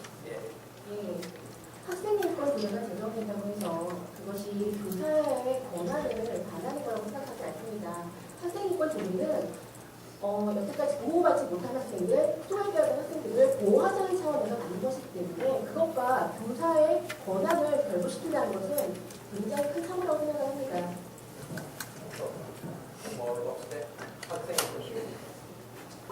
이제 학생인권 조례 내용 이렇게 보면은 좀 저로서 이해가 안 되는 부분도 좀 있는데 이 민주주의 사회에서 자율이라는 거는 책임이 수반돼야 된다고 생각합니다. 그 학생들에게 그렇게 많은 어떤 사안들에 대해서 자유를 줬는데 거기에 대해서 책임에 관련되는 부분은 언급이 약하다고 생각을 합니다. 그렇게 되면은 지금 일선 그 선생님들도 결과적으로는 이런 학내 폭력이라든지 이런 걸 제어할 수 있는 힘도 없어지게 되고, 그래서 학생 인권 조례상의 학생들의 그 자율 이상으로 그 책임에 대한 부분이 많이 반영돼야 된다고 생각합니다. 예, 그 교감장관 말씀드리기 전에 방청객 중에서 혹시 여기에 대해서 말씀하시고 싶은 분 있으세요? 어디요? 예.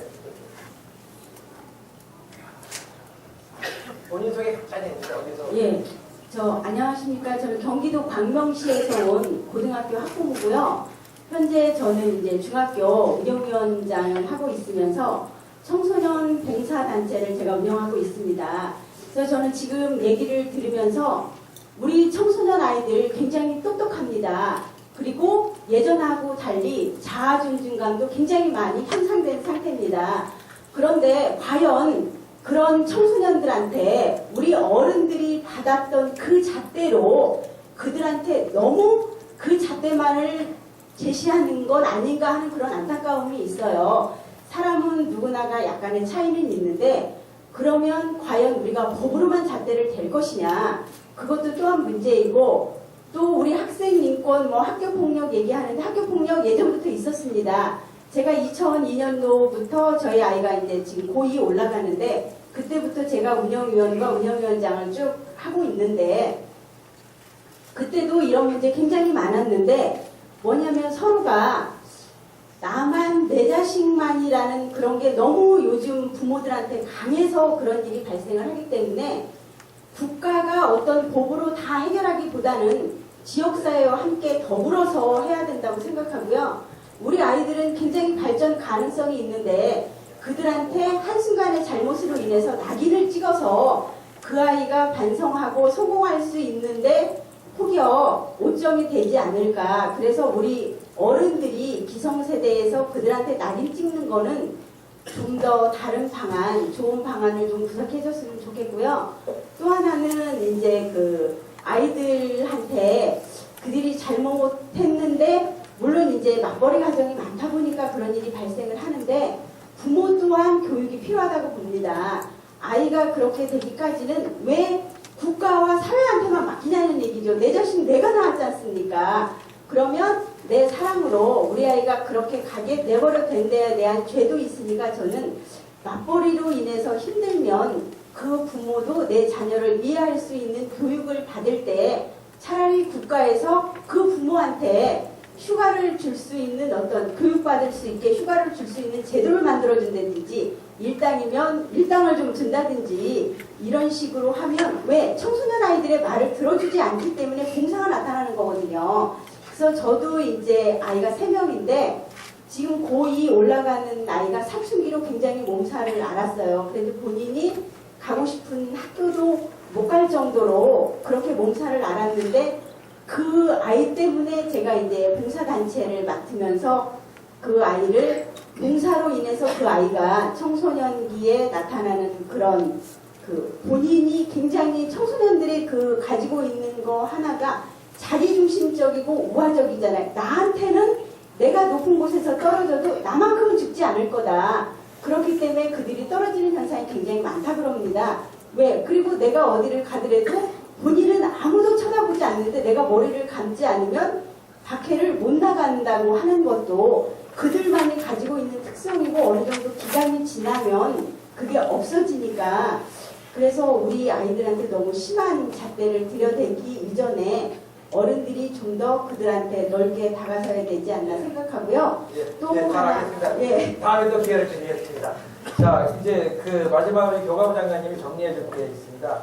아까 말하는 교사의 권한, 책임, 권한, 그 책임 의무 한번 정리해 주시고 그리고 학생 인권 조례와의 그 관계 한번 정리해 주시죠. 예, 그 교사 부분은 저희가 이제 그 교사분들에게 그러니까 학교 폭력에 있어서 이제 폭력이 일어나면 할 수 있는 조치 권한들을 많이 드리고요.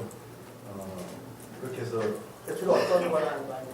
그러니까 이제 출석 정지를 바로 한다든지 또 학생 생활 기록부에 이제 적는다든지 그리고 이제 그 담임으로서 또 이제 그 역할을 한다든지 이런 이제 그 교사분들의 역할을 많이 이제 요구를 하지만 또 그에 따른 또 이제 지원을 많이 할 것입니다. 그래서 이제 우리가 이제 위 프로젝트라고 있습니다.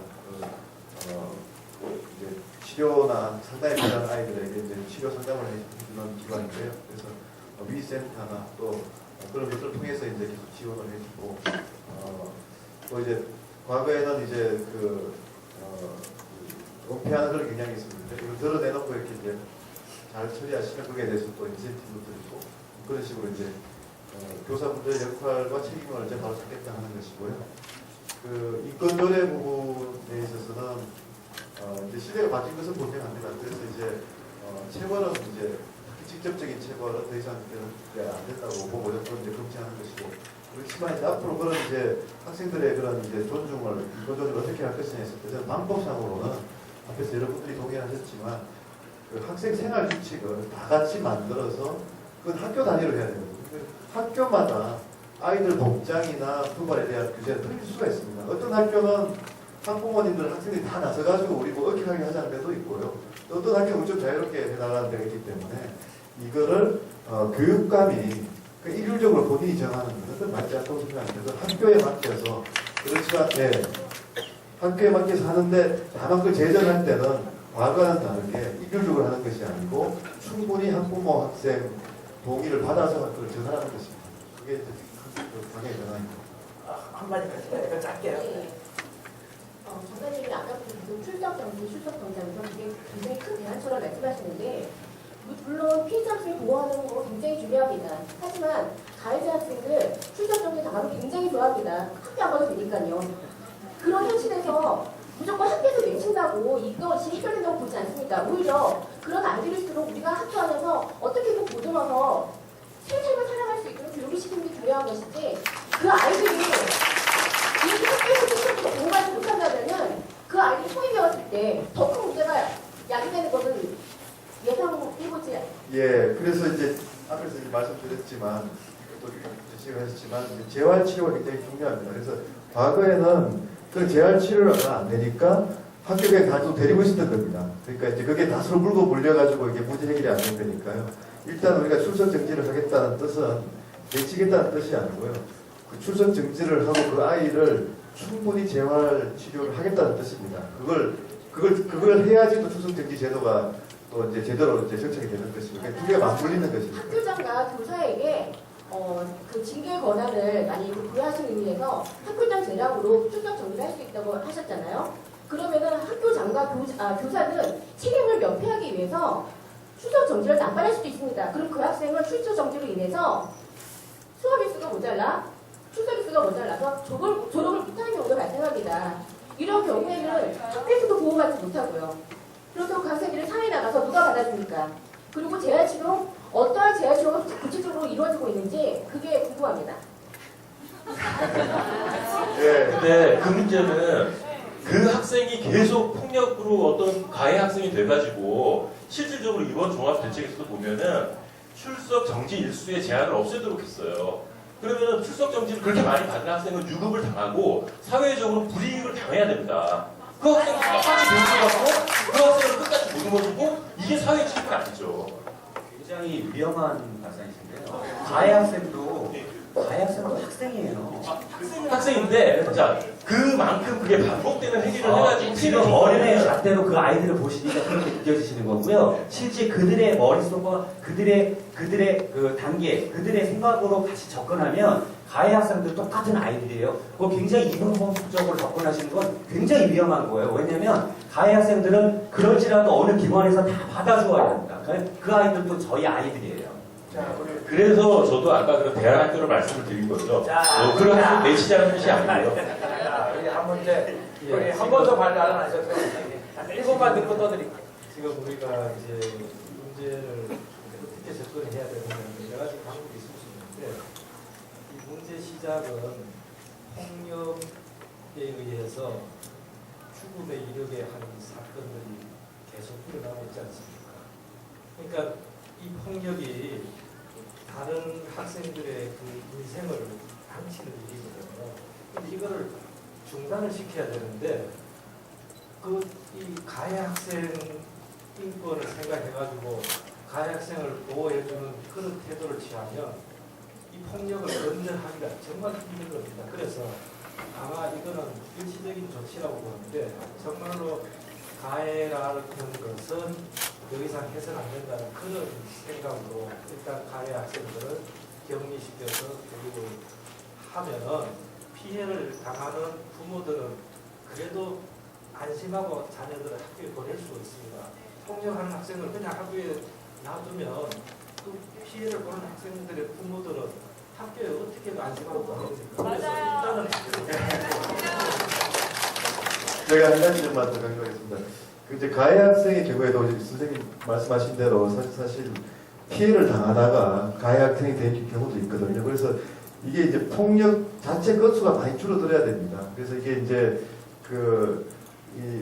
어릴 때부터 이제 이런 이제 폭력에 노출돼 폭력을 당연시 하다 보면 가해자가 되기 때문에 학교 문화 자체를 인성 교육이 실천되는 그런 쪽으로 계속 하면 사실 그렇게 해도 정말 가해자는 경우에는 사실 이제 좀 엄하게 해야 되는 거거든요. 근데 지금 이제 딱 시점에서 딱 생각해서 다 억울하지만 이 시스템을 이제 바꾸려면 충분히 인성 교육도 강화하고 가해자 아이들에게는 재활치료 교육도 이제 강화를 하고요. 그런 전제 하에서 엄격하게 처벌하는 것도 해야 됩니다. 근데 다른 걸로 1번만 하겠습니다. 이 가해자 중심에서 보면은 상당히 논리적인 얘기들이시고요. 피해자 중심으로 또 다른 문제가 되는데 예를 들면 이렇습니다. 길거리 걸어가는데 고등학교 학생 5명이 담배를 피고 있어요. 어른이 돼가지고 피지 말아라고 얘기해야 되는데 그렇게 말씀하시는 분 몇 분 정도 되십니까? 없죠. 자, 없는데 그런 아이들 5명하고 내가 같은 반에서 8시간 같이 공부한다고 생각해 보세요. 언제 주먹이 날아올지 모릅니다. 격리가 필요하지 않겠습니까? 그리고 나서 어느 정도 그 회복한 다음에 다시 이들을 결합하는 그런 시간들이 필요할 거고요. 두 번째로는 장관님 다 설명을 안 하셨습니다만 위클래스를 두고 있습니다. 지금 각 학교에 경미한 사안들에 대해서 미리 선제적으로 대응하기 위해서 위클래스 조치를 하고 그것이 안 되면 위센터를 보내고 위센터에도 안 되면 위스쿨로 보내도록 되어 있습니다. 그런 일련의 과정들을 밟아가면서 그렇지만 자기 스스로 사과하지 않는 폭력 행위에 대해서는 엄격하게 처벌을 하겠다는 것입니다. 막 그렇게 얘기를 해주시면 네, 오늘 그 얘기 들어보니까 학원 폭력 이게 제 생각에는 금방 해결할 것 같아요. 금방 많이 없어질 것 같아요. 왜냐하면 이렇게 다양한 의견과 뭐 대안학교 뭐 이렇게 다 나와가지고 또 장관님 이렇게 강하게 말씀하시고 사실 다 필요한 조치들이에요. 왜냐하면 피해 학생들도 잘 사회에서 다시 사회 나고자 만들지 않고 올려야 되는 거고 다시 이제 사회 생활 수 있도록 해줘야 되고 또 나머지 피해를 보는 학생들도 다 지금 제대로 학교 생활할 수 있게 해줘야 되고 가해 학생들도 보듬어야 되고 그리고 아까 말한 뭐 대안학교 그런 것도 하나의 기회 될 수 있고 이거는 이제 될 것 같아요. 저희가 보고 있으면 한 90년대 갑자기 뭐가 생겼냐면 성희롱 문제가 사회 문제가 됐어요. 대한민국 2년 만에 싹 바뀌어버렸어요. 대한민국은 성희롱 문제에서 굉장히 강한 나라예요. 특히 저는 교수를 했기 때문에 캠퍼스가 완전히 바뀌었어요. 그러니까 옛날에는 80년대 말일 때는 잔디밭에 딱 누워서 여학생 지나가면 어이 그러고 이제 그랬는데 와 그랬다가 그냥 제가 교수로 들어간 다음에 보니까 대자구에 그냥 붙어요. 그럼 뭐 하여튼 학교 못 다니게 돼버리더라고요. 이것도 보면 이렇게 이제 사회가 관심을 갖기 시작했거든요. 그래서 이제 난 앞으로 한 2년 정도 후에 나고 또 이제 교과부 장관이 굉장히 실천력이 있는 부분이에요. 저보다 말은 조심스럽게 하는데 저는 목소리를 굉장히 크게 하는데 실천이 좀 떨어지고 교과부 장관은 목소리는 조용조용 굉장히 착하게 말씀하시는데 실천력은 또 없습니다. 약간 좀 반대되는 성격을 갖고 있습니다. 다른 토픽을 하나 넘어가죠. 또 오늘 하고 싶은 게 대학 입시예요. 대학 입시 내가 보기 너무 복잡해요. 너무 복잡해가지고 그러니까 전전 우리 입학처장한테 제가 이제 고려대학교 경제 교수였기 때문에 물어보면 두 가지를 얘기해요. 잠깐만 기다려라. 내가 살펴보고 얘기해주겠다. 그게 아니니까 잘 모르는 거 입학처장이. 그리고 이제 두 번째 나한테 하는 얘기가 애들 입시는 학부모들의 컨설팅 능력이다. 학부모가 1년 내내 그만 듣다 보면 학부모가 유리하다는 거예요. 분석을 해가지고 여기하고 여기 어느 정도 접해가지고 그것만 딱 들어가가지고 그 자기 입학처장 할 때 입학처장 2년만에 바뀌니까 학부모들 딱 불러가지고 얘기 시작하니까 자기 한마디도 못했다는 거예요. 딱 들어가지고 그래서 이제 주로 이제 학부모들한테 얘기를 많이 들었다. 근데 이게 좀 공정하지 않잖아요. 보면 부모가 매일 그거를 따라와 줘가지고 한쪽하고 그냥 내버려둔 쪽하고 이게 왜냐 이게 너무 이제 사실은 복잡해졌기 때문에 약간 이제 이런 현상이 생긴다는 거거든요. 그래서 지금 뭐 굉장히 뭐 저도 이제 교육계와 같이 한 사람 중에 하나이기 때문에 하지만 우리가 뭐 다른 부분도 있지만 또 일부에서는 주곰의 7종경이라고 해요. 내신, 논술, 수능, 비고가 스펙, 면접 구술, 동경제, 컨설팅 경제, 7종 경기. 이걸 극복하는 자만이 대학을 간다. 이런 말도 나온단 말이에요. 그래서 한번 하여튼 이것도 대학 입시 이것도 논쟁을 한번 해봐야 돼요. 왜냐하면 결국은 사교육비 줄이는 것도 중요하고 약간 줄였어요. 지난 정부에서는 배로 올랐고 이 정부에서는 모르겠어요. 이제 작년 거 나와봐야 했죠. 재작년 거는 뭐 건국 이래로 3% 줄었다고 그래요. 근데 뭐 학부모들은 아직까지 실감은 잘 못하겠죠. 늘어날 때는 굉장히 늘어나는데 한 장부를 줄어봤자 뭐 20몇만 원이면 한 10,000원, 20,000원이란 말이에요. 조금이지만 하고 있어요. 그래서 지금 요 대학 입시에 대해서 일단 교과부 장관님 말씀 한번 듣고 또 한번 반박을 한번 해보죠. 예, 그 대학 입시에 대해서는 저희가 이제 그 처음에 이제 정부 초기에 뭐 교육 정책 어떻게 가져가느냐 했을 때 가장 많이 고민하는 부분이 대학 입시 아니겠습니까? 사실 뭐 많은 교육 문제가 이제 대학 입시에 대한 지나친 부담이나 그런 걸로 시작이 되기 때문에 어떻게든 입시 부담을 좀 줄일 수 있는 방법을 고민하게 되는데요. 역대 정부가 다들 고민을 해서 방안을 내놨다가 번번이 실패를 했습니다. 그래서 이번 정부만큼은 실패를 하지 않아야 되겠다는 각오가 좀 컸었고요. 그랬을 때 어떻게 하느냐 했을 때 일단 이거를 일거에 할 수는 없다. 과거 정부에서 일거에 한번 이렇게 확 바꿔가지고 문제를 일거에 해결하려고 했다가 여러 번 실패를 했었습니다. 그래서 이 문제는 그 점진적으로 가야 되겠다. 그리고 두 번째는 그래도 대학의 자율에 맡기는 것이 차선은 되겠다. 우리가 뭐 정말 대단한 그 마술이 있어서 딱 일거에 할 수 있으면 모르겠는데 그게 아니면 대학들에게 좀 충분히 맡겨서 이거를 하는 것이 좋겠다는 것이 이제 그 원칙이었습니다. 그러면서 저희들이 이제 가장 주목했던 것이 우리 이제 김태환 원장님도 말씀하셨지만 결국은 학생을 선발할 때 점수로 하다 보니까 그 점수를 중심으로 하는 게 대표적인 수능 아니겠습니까? 그런데 수능을 이제 어렵게 출제하고 하면 모든 아이들이 뭐 역량이나 잠재력과 관계없이 정말 어려운 수능을 다 똑같이 준비를 해야 되기 때문에 다 죽어납니다, 아이들이. 그리고 이제 사교육 그게 이제 그런 시험을 준비하는 그것만 따지자면 학교보다는 사교육이 더 월등하지 않습니까? 그러니까 그렇게 가다가는 계속 사교육대로 늘어나고 아이들 부담만 늘어나겠다.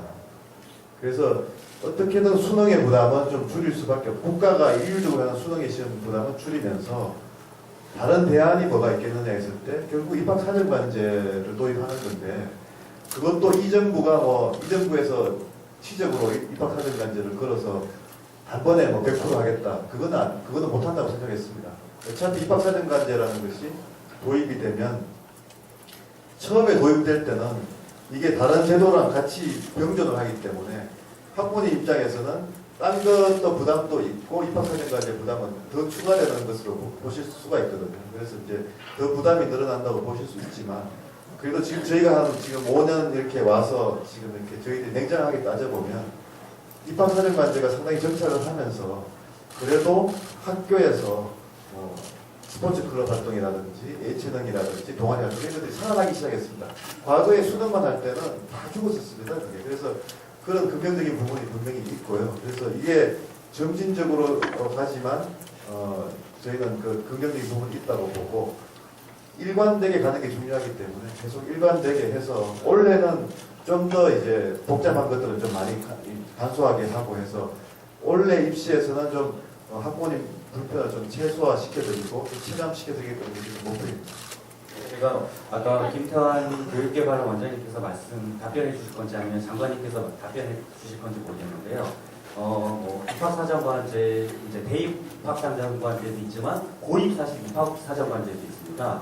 근데 어떤 경우가 발생을 하냐면 고입 입학사정관제를 하는데 아이들이 이제 저희 아이가 개인적으로 이제 과학고를 보내기 위해서 사교육 없이 사실은 지금 전혀 사교육 없이 어쩔 수 없이 사실은 사교육을 제가 시키고 싶었지만 사실은 위치가 사교육을 없이 공교육 살려고자 하는 어떤 기관이 있다 보니까 사실은 어쩔 수 없이 사교육을 전혀 안 시키게 됐어요. 한 7년 동안. 그러면서 이제 그 원장님께서 개발하신 영재교육 프로그램도 갖고 이렇게 잘 똑똑하게 잘 크고 있는데요.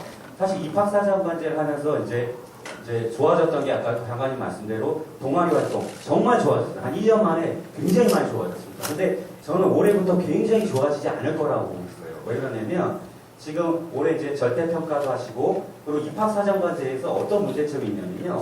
아이들이 스펙 쌓기에 혈안이 돼 있어요. 근데 이제 어떤 걸 보셔야 되냐면 특히 원장님께서 잘 보셔야 되는 게 지금 아이들이 내가 어느 과를 가든 예를 들어서 과학고를 간다 그러면 동아리 활동을 하고 싶지 않은데도 그 과학 관련된 동아리 활동만 해요. 근데 저 같은 경우는 아들을 키우면서 제가 주변에서 저를 약간 또라이로 보는데 과학고를 보내는 아이한테 3년 동안 기타 밴드부를 시켰어요. 그랬더니 다들 저 아빠 또라이 아니야 저거.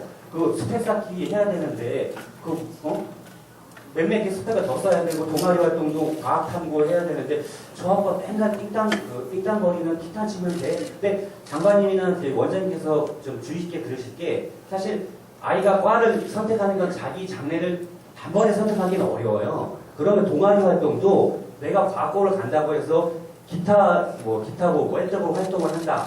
그러면 그 아이가 그곳에서 어떤 활동을 하고 어떤 위치를 한 거를 사실 선생님들의 추천서가 있어야 되는데 사실 자꾸 이걸 입학사정관제를 스펙 쌓기로 몰아버리니까 애들이 동아리를 자기가 선택하고 싶은 동아리를 절대 선택하지 않아요.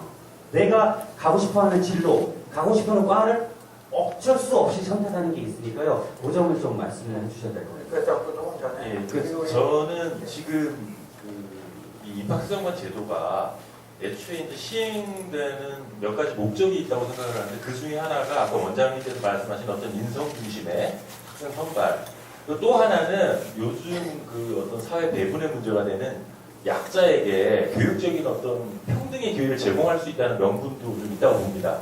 근데 요즘 보면은 그 면접 대비, 논술 대비, 봉사활동, 커리큘럼 짜주는 전문 학원이 있거든요. 그러면 이 전문 학원들이 학생이 중학교 입학해서부터 고등학교 졸업할 때까지 스펙을 맞춰주는 거예요. 근데 과연 돈 없는 사람들이 이런 입학사정관제를 통해 가지고 이런 엄청난 스펙을 쌓으면서 살 수가 없습니다. 이게 약자를 위한 제도가 안 되고 오히려 아주 부유층의 자제인데 학력이 떨어져요. 그럼 입학사정관제의 어떤 틈을 찾아가지고 아주 6년 정도 고생을 하면은 좋은 대학을 보낼 수 있는 상황이 돼버린 거예요. 그래서 저는 입학사정관제가 일부 어느 정도 수정을 해서라도 약자에게 좀 도움이 되는 제도로 됐으면 하는 그런 바람입니다. 우리 저기 황정원 학부모님 입학사정관제 강사하셨죠? 교육을 받은 거죠. 교육을 받았죠. 저는 큰아이가 이제 올해 고3이 돼요. 그러니까 고3 벌써 된 거죠. 2013년도 입시를 준비해야 되는 학생인데 저희 큰애가 고교 선택제 1회에 해당하는 아이이기 때문에 제가 이제 아이를 키우면서 막상 중3이 됐는데 저희 집하고 가까운 고등학교를 갈 줄 알았더니 선택제라는 거예요. 그러면 우리 주변에 어떤 학교가 있는지 아이가 물어보는데 부모로서 사실 좀 해줄 말이 없어서 그때부터 사실 학교 설명회라든지 이제 그런 것들을 다니게 되었고요. 그리고 이제 아이가 진학을 했어요, 고등학교에. 그러고 보니 이거는 창의적 체험 활동이라든가 저희가 학교를 다녔을 때와는 너무나 다르게 입시 전형도 많고요. 왜 제가 학부모들이 만났을 때 할아버지의 유산과 아버지의 명함과 그때는 아버지의 무관심이 아니고 명함이에요. 그놈의 스펙 때문에. 그리고 엄마의 정보력 거기에다가 엄마가 쫓아다녀야 되니까 희생하는 동생까지. 왜 그런 우스갯소리를 만들었는지 조금은 이해가 가더라고요. 그리고 나서 이제 입시 설명 어찌됐건 우리 아이는 진학을 더 하기 위해서 인문계를 선택을 했고요. 부모로서 어떤 그러면 대학의 전형이 있을까 하고 봤더니 아까 말씀하신 것처럼 2,500개, 3,000개의 전형이 있고요. 그 다음에 처리 7종 말씀하셨지만 굉장히 아이가 정말 이걸 다재다능해야 되는 거예요. 그래서 이제 그러던 차에 제가 교과부하고 대학교육협의회에서 학부모들을 대상으로 입학사정관제에 대한 이해를 돕는 교육이 있다는 것을 알게 되었어요. 그래서 이제 30시간을 하면서 그 급변하는 교육 정책에 학부모로서 어떻게 대응을 해야 되는지 이제 여러 가지 뭐 입학사정관제가 무엇인지 뭐 그런 것들 기술을 받았고요. 그리고 이제 그게 너무 좋아서 저희 담임학교에서 일하는 학부모들한테도 많이 추천을 했었고요. 그리고 이제 그분들 중에서 올바른 그 담임학교에 공신력 있는 정보를 제공하고자 하는 의도로 그 이제 대표 강사 양성 과정이 또 있어서 이제 거기를 이수를 했고요. 이제 그러면서 느끼는 점은 처음에 기본 과정을 들었을 때에는 정말 아는 게 덤이다. 더 복잡한 거예요. 그러니까 어설프게 알았을 때 하고 이 다양한 것들을 알았을 때 정말 더 아는 게 덤이어서 더 복잡했는데 이번에 이제 지난 연말에 그 대표 강사 과정을 받았거든요. 이제 그 과정 안에는 직접 대학에서 면접을 어떤 식으로 하는지 면접 서류도 받고요. 긴 시간은 아니지만 그 다음에 어떻게 서류 평가를 하는지 그런 것들도 이제 저희가 실제 자료를 가지고 볼 수 있는 기회가 생겼어요. 그래서 어떤 공정성 부분에서는 저는 조금 의심은 사라진 것 같은데 그렇다면은 우리 아이들을 다재다능한 여러 가지 요소로 평가를 한다라고 종합적으로 평가를 한다라고 했을 때 과연 학교에서는 어떤 준비를 해주고 선생님들은 이 아이를 더 좋은, 그러니까 더 높은 상급 학교에 진학하기 위해서 어떤 준비를 해줄 수 있을까 좀 답답함이 생기더라고요. 그 혹시 그 방청객들 중에서 그 저기 대학 입시 저기 마이크 좀 갖다 주세요. 소개 간단히 해. 내 아이 자녀를 두고 있는 성남에선 고등학교 1학년 학부모네요. 올해 재수했던 딸아이가 대학을 들어갔는데 저는 언제나 이런 고충에 가서 보게 되면 근원적인 문제를 해결하지 않고 그때그때 이렇게 찜질한다거나 그런 걸로만 가는 게 좀 아쉬움이 있는데 저희 지금 교육을 보게 되면 초등학교 교육부터 뒤집어 올라가야 된다는 생각이 들어요. 초등학교에서부터 아이들 영재교육 시켜야 된다고 사교육으로 몰고 있지. 중학교 가게 되면 큰 먹고 가야 된다고 또 몰고 있지. 고등학교 가면 좋은 대학 간다고 몰고 있거든요. 저희 전 세계에서 고등학교 졸업하는 학생들 85%가 대학을 간다는 건 저희 나라밖에 없어요. 유일하게. 그리고 저는 학교에 가서 공부하는 건 정말 공부를 필요로 하는 아이들, 그런 아이들 가야 된다고 생각을 하고 있는데 뭐 학벌 위주 어떤 그런 인맥이 학벌 이렇게 가다 보니까 그런 경향이 있다는 생각이 들고요. 저 교과부 장관님께 사실은 이게 두 번째 드리는 말씀이에요. 사교육비가 줄었다고 하시는데 사실은 제 생각에는 저는 아이를 보내놓고 사교육비가 많이 늘었거든요. 그리고 지금 입학사정관제 물론 좋은 점도 있지만 저희 학생들은 그 탤런트 만능으로 다져갈 수 있는 그런 탤런트들은 아니에요. 근데 고등학교에 보내놓고 나면은 아이가 모든 걸 다 잘해야만 입사관 제도도 모든 걸 요구하잖아요. 아이들에게. 근데 영재라는 게 모든 걸 다 잘하는 건 아니죠. 어느 한 부분에 뛰어나서 그 부분을 갖다 개발하고 그 부분에 뛰어나게 가는 게 영재지 우리 아이들이 천재도 아니고 영재도 다 아니에요. 근데 정말 어느 한 부분을 개발시켜주기보다는 모든 걸 다 잘하는 걸 요구하다 보니까 그 학교 폭력이라는 문제도 사실 이런 거하고 연관이 된다는 생각이 들거든요. 그래서 저희는 학교 제도가 이조 교과부 장관님께서 일단은 학교 어떤 제도의 변화를 가져와야지 저희들 지금 어떤 내 아이가 키우는데 3번이나 제도가 바뀌었거든요. 근데 저는 대학을 보낼 때마다 계속 바뀌니까 거기 익숙해지기 전에 또 바꿔야 돼요. 또 바꿔야 되고 사실 이런 거 문제가 있거든요. 그러니까 근원적인 문제를 해결할 수 있는 그런 걸로 해주셨으면 좋겠다는 생각이 들어요. 네, 교과부 장관 답변에 한 사람만 더 저기 손 좀 들어주세요. 마이크 여기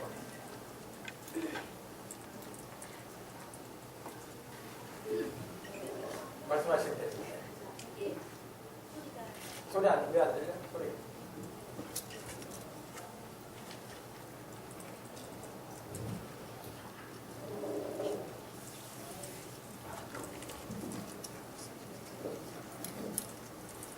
예, 저는 울산에서 올라온 저도 아이가 있으신데 오늘 아이 있으시면 안 되죠? 아까 하시던 예. 실제적으로 저는 세 아이를 키우고 있고 이제 고등학생이 2명이고 중학생이 1명입니다. 저희 아이들도 참 어정쩡한 게 공부를 아주 잘하면 정말 행복합니다. 공부를 아주 못하면 마음이라도 포기합니다. 근데 어정쩡하게 잘하니까 정말 미치겠습니다. 아이들이 셋 다 성향도 다 다릅니다. 큰아이가 원하는 거는 여성 정치가가 되고 싶대요. 그리고 둘째 아이는 시각 디자인이 되고 싶답니다. 세 번째 아이는 아직 못 찾았습니다. 근데 문제는 첫 번째 아이는 좌절을 겪고 지금 꿈을 낮추고 있더라고요. 왜냐하면 자기가 가고 싶은데 스펙을 많이 못 쌓았고 또 그렇게 하기 위해서는 외고나 아니면 뭐 그런 쪽으로 가서 나름대로 스펙을 쌓아야 되는데 안 되기 때문에 그래서 실질적으로 아이들한테 와닿는 입시 사정관들은 잘하는 아이들이 무용도 잘하고 노래도 잘하고 다 잘해야 갈 수 있는 게 입시 사정관들고 그러면 우리는 정시에 매달려야 되는데 왜 수시 합격자를 이제는 많이 뽑잖아요. 그리고 옛날에는 추가 모집을 했는데 모집을 하지 않기 때문에 그럼 나머지 매달려야 하니까 그럼 결론적으로 정시에 얼마 안 되는 6% 5% 되는 그 시간에 매달려야 되는데 실질적으로 와닿는 아이들에게는 입시는 고문입니다.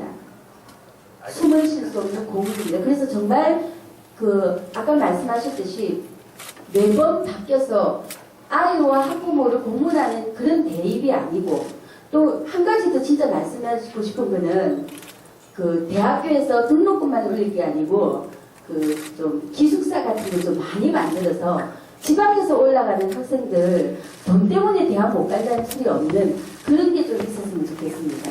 예.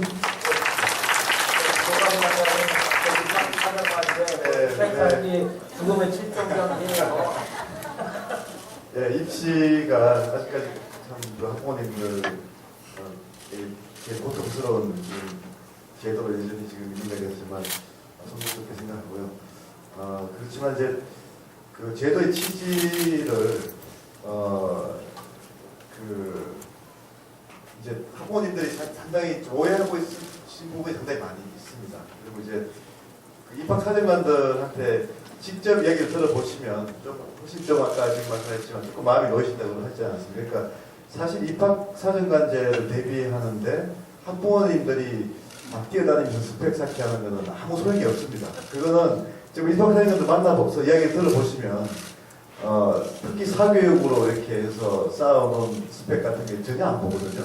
아예 또 대기업의 공통 기준에 그런 학교 외부에서 하는 수상 실적 같은 거는 전혀 못 보게 아예 선을 그어놨습니다. 그래서 우선 입학사정관제에서 입학사정관들이 보는 것은 학생부만 보게 되어 있습니다. 그리고 이제 그 입학사정관제라는 게 본래 취지가 뭔가 하면 성적만 이렇게 합계를 내는 건 누구나 다 할 수 있지 않습니까?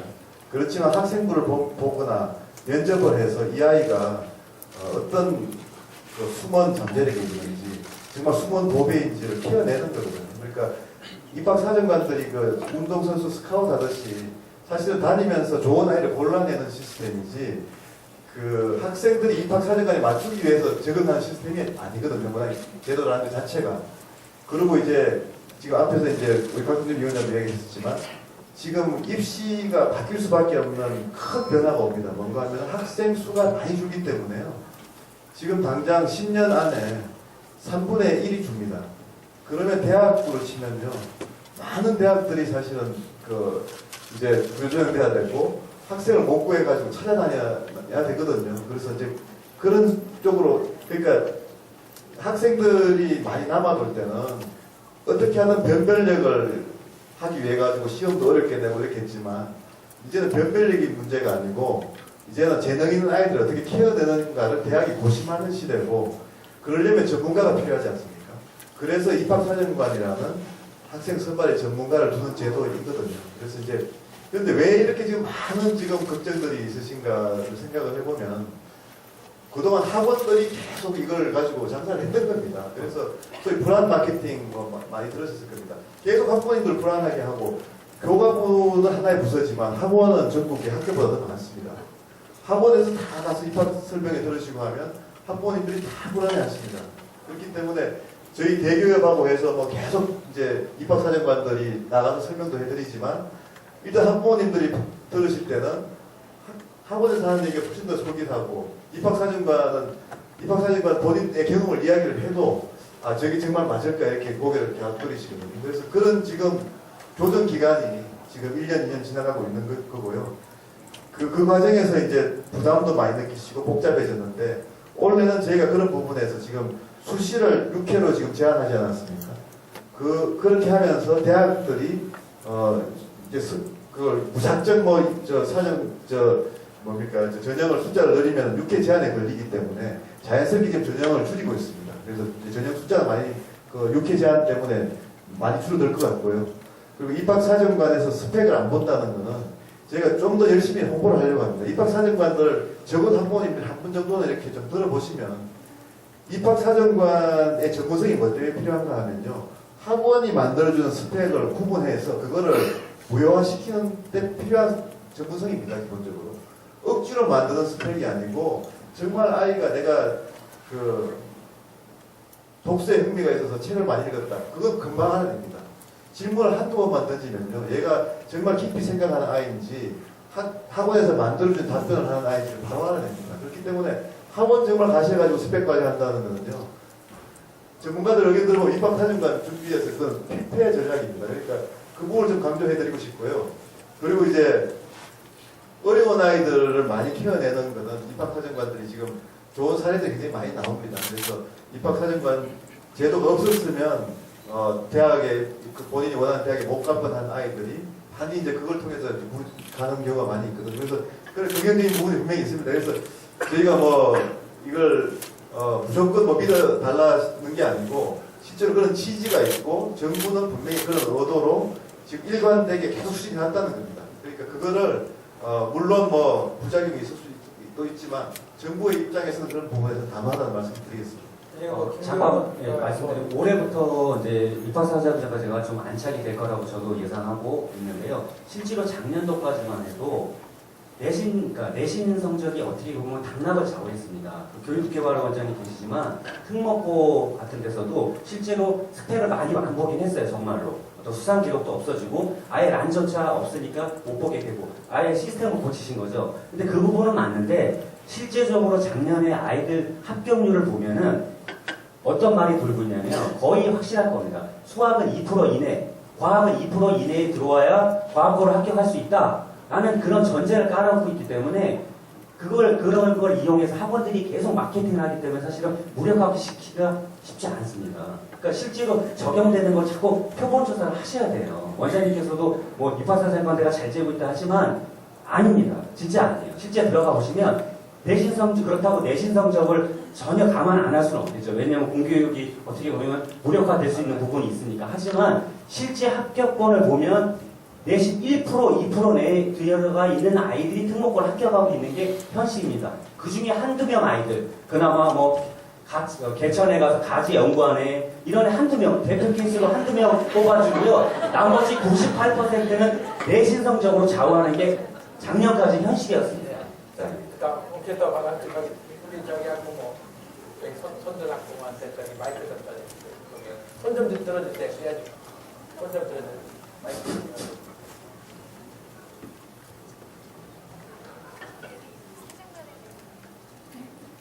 안녕하세요. 양산교육연구정보원에서 아이들 초등 상담을 하고 있는 자원봉사를 하고 있거든요. 근데 아까 인성교육 문제 같은 경우는 학교급별로 좀 나눠주셔야 될 것 같아요. 그게 가장 중요한 것 같고요. 그리고 우리나라 학부형들의 너무 많은 좋은 인력들을 그냥 썩히고 있는 부분도 있거든요. 그거를 지금 학교에 이용해 주시면 좋을 것 같고요. 그 다음에 입학사정관제요. 올해 2012학년도에 저가 딸을 지금 대학을 보냈는데요. 입학사정관제를 처음부터 끝까지 준비하는 학생이었습니다. 고1 때부터. 근데 그 친구 같은 경우 연대하고 경희대 조건에 맞았어요. 다른 데는 성적을 먼저 보기 때문에 조건이 안 되더라고요. 근데 연대하고 경희대는 얘가 2학년 때 나라에서 보내주는 청소년 국가간 교육에서 터키를 갔다 오고 시험을 보려니까 성적이 우수수 떨어지더라고요. 엄마 입장에서는 안 시키고 싶었는데 걔는 청소년 활동을 너무 열심히 했어요. 정말로. 나라 여성가족국가부터 다 했는데 성적을 먼저 보고 잘라버리니까 지가 한 것에 대해서 제가 내신 4.2등급이 나오더라고요. 이과 공부를 했는데 1학년서부터 3학년 통틀어서. 그래서 연대하고 경희대 1차를 합격을 했습니다. 성적을 안 보는 전형으로. 근데 다른 날 학교는 1차에서 다 떨어지더라고요. 그러니까 그런 아이들한테 니네들 인성을 보겠다 뭘 보겠다라고 하셨을 때는 그런 모든 것을 다 해도 좋지만 아이들이 진짜로 열심히 한 아이들을 봐주시는 그 입학사정관이 보는 문제에서도 자기의 주관이 분명히 들어갑니다. 저희도 사정관 교육을 교과국어 1기 입학사정관 그 학부모 강사도 하고요. 그 다음에 대교육 것도 하고 있는데 그런 부분에서 입학사정관이 그 초점을 우리 학교에 인재관하고 맞춘다라고 하시는데 아이들이 저희 아이가 그 입학사정관 제로만 서류를 썼을 때 그것도 오는 문제점도 좀 있더라고요. 그러니까 그런 부분에서 아이들이 이왕 입학사정관제로 대학교 문을 열어주신다면 그럼 아이들이 자신있게 소신껏 밀고 나갈 수 있게 힘을 좀 실어주셨으면 좋겠습니다.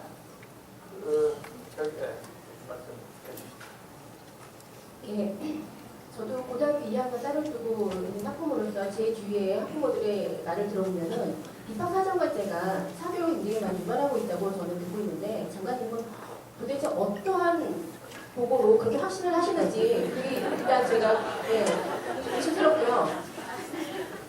그리고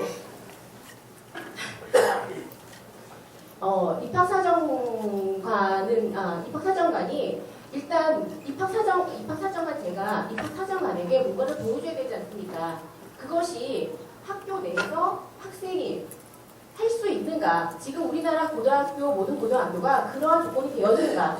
부자들이 그런 거를 도와줄 수 있는 그런 여유가 있는가? 그걸 먼저 알아주셨으면 좋겠습니다. 그리고 지난 얘기지만 2010년도에 고려대학교가 입학사정관제에 반한 행동을 했기 때문에 국고지원금 20%를 화수 조치를 받았다는 걸 제가 알고 있습니다. 그런데 그 해 교감으로부터 입학사정관제 우수학교로 지정됐다는 그런 잊지 못할 그런 소식을 제가 접하게 되었습니다. 이화진데 입학사정관제를 저희가 학부모가 신뢰할 수 있겠습니까? 그리고 또 하나 작년에 카이스트에서 로봇 천재라고 이름나는 학생이 자살을 한 경우가 있습니다. 정말 안타까운 일이죠. 입학사정관제를 통해서 그러한 영재를 정말 학교 성적 외에 정말 한 분야에 뛰어난 그 영재성을 보고 학생을 뽑았는데 과연 그 대학교는 그 학생을 제대로 케어할 수 있는 제도가 마련되어 있는가? 대학교는 그러한 준비가 되어 있는가? 그것이 궁금합니다. 자, 이제 조업장가 세 분 중에 한 분의 박수 한번 치죠.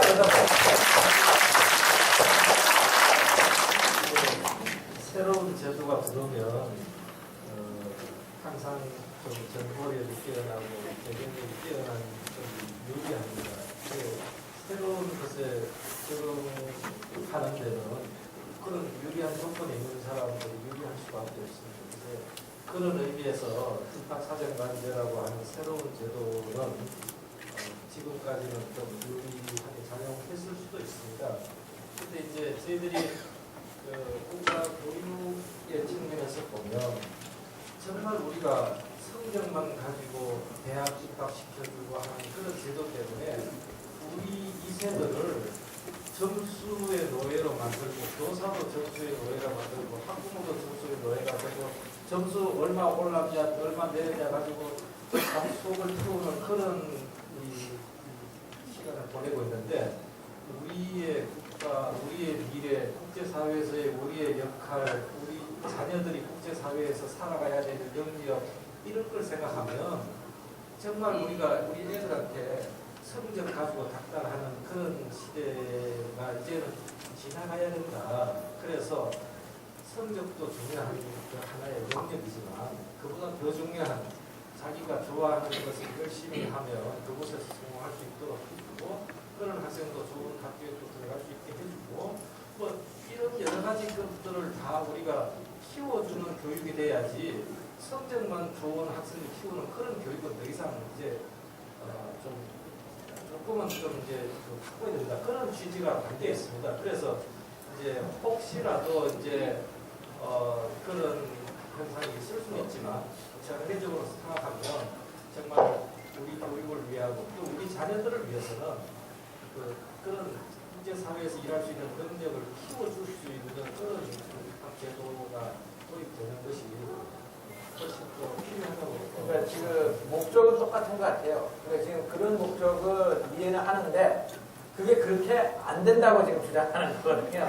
아까 학부모님 말씀은요, 공정한 기회를 안 준다는 거예요. 그러니까 처음 단계부터 10% 내외, 1% 내외로 입학 그 순서를 마련해 놓으면 아예 기회조차 없다라고 말하는 겁니다. 그러니까 원장님께서도 아예 그런 입학 선생님을 할 때 아예 첫 번째부터 그렇게 아이들 걸러내지 않는 제도를 오히려 만드시는 게 빠른 길일 수 있다고 보는 겁니다. 그리고 이제 저희 학부모께서는 성적으로 뽑는다는 거죠. 지금 원장님은 성적으로 뽑으면 안 된다고 하는데 저희 성적으로 뽑는다. 그러니까 목적은 똑같은데 지금 이제 이게 약간 다른 게 있고 정착해 과정하는 데서 이게 있을 수가 있단 말이에요. 한번 교감 좀 네, 그 입학사정관 제도가 이제 뭐 미국 같으면 정착하는데 한 100년 이상 걸린 제도거든요. 그리고 이제 입학사정관제의 핵심은 입학사정관들이 역량이 이제 계속 축적이 돼서 근데 이제 그런 면에서 보면 한 해 축적이 더 되지 않겠습니까? 그리고 이제 이게 뭐 과거 제도처럼 그냥 뭐 교수들이 그냥 투입돼서 이렇게 채점하는 게 아니고 이제 한 분이 계속 이제 하는 거기 때문에 그리고 다행히 이제 원래 그 작년에 법제화가 됐습니다. 국회에서 다 통과가 돼서 입학사정관이 이제 하다가 그만두면 3년 이내에는 학원으로 못 가십니다. 사교육으로 못 가서 사교육 유발 국가를 차단하겠고요. 또 이제 그 비리를 저지르면 공무원에 의제해서 처벌하도록 해서 이제 정말 공무원처럼 일하시도록 그렇게 만들었고 또 아예 그 정부가 입학사정관 지원하는 근거 조항이 들어가 있습니다. 그래서 이제 상당히 이제 그거는 정치권에서도 여야 할 것 없이 입학사정관 제도는 이거는 가야 되는 제도다 하는 게 동의가 됐기 때문에 법제화가 된 거거든요. 그래서 이제 이건 이제 좀 길게 좀 봐야 된다고 생각하고요. 그런 면에서 보면 당연히 학부모님 지적하셨듯이 그 점수에 일단 먼저 제한을 두는 거는 바람직하지 않죠. 예. 그렇지만 이제 우리가 무조건 그걸 없애라 이렇게 하기에는 그 대학이 예를 들어서 뭐 너무 입학사정관으로 그 선발하기에 응모자들이 많아가지고 실제로 그걸 일단 1차로 걸러내고 이제 좀 더 2차에서 자세히 보기 위해서 하겠다 이렇게 지금 하는 경우도 있거든요. 그래서 그걸 저희가 입학사정관이라는 제도가 꽃을 피려면 어차피 그건 대학이 자율적으로 이걸 다양한 기준으로 정부가 무슨 뭐 이렇게 보배를 찾아내는데 이런 걸 찾아내려고 하면 그 순간부터 그 보배를 못 찾아내는 거 아니겠습니까? 그래서 입학사정관 제도의 핵심은 대학 자율이기 때문에 뭐 고대가 그렇게 문제가 있지만 저희가 그런 부분에서 무조건 뭐 하지 마라 이렇게 못하는 겁니다. 그래서 이제 그런 부분에서 서서히 이제 발전을 하고 있지만 그래서 정부 입장에서는 우리 박사님 말씀하신 대로 이렇게 가는 것이 지금 우리 입시 문제의 상당 부분을 장기적으로 해결하는 거기 때문에 어떻게든 입학사정관 제도의 공정성이나 신뢰성이나 전문성은 확보하겠다는 것이고요.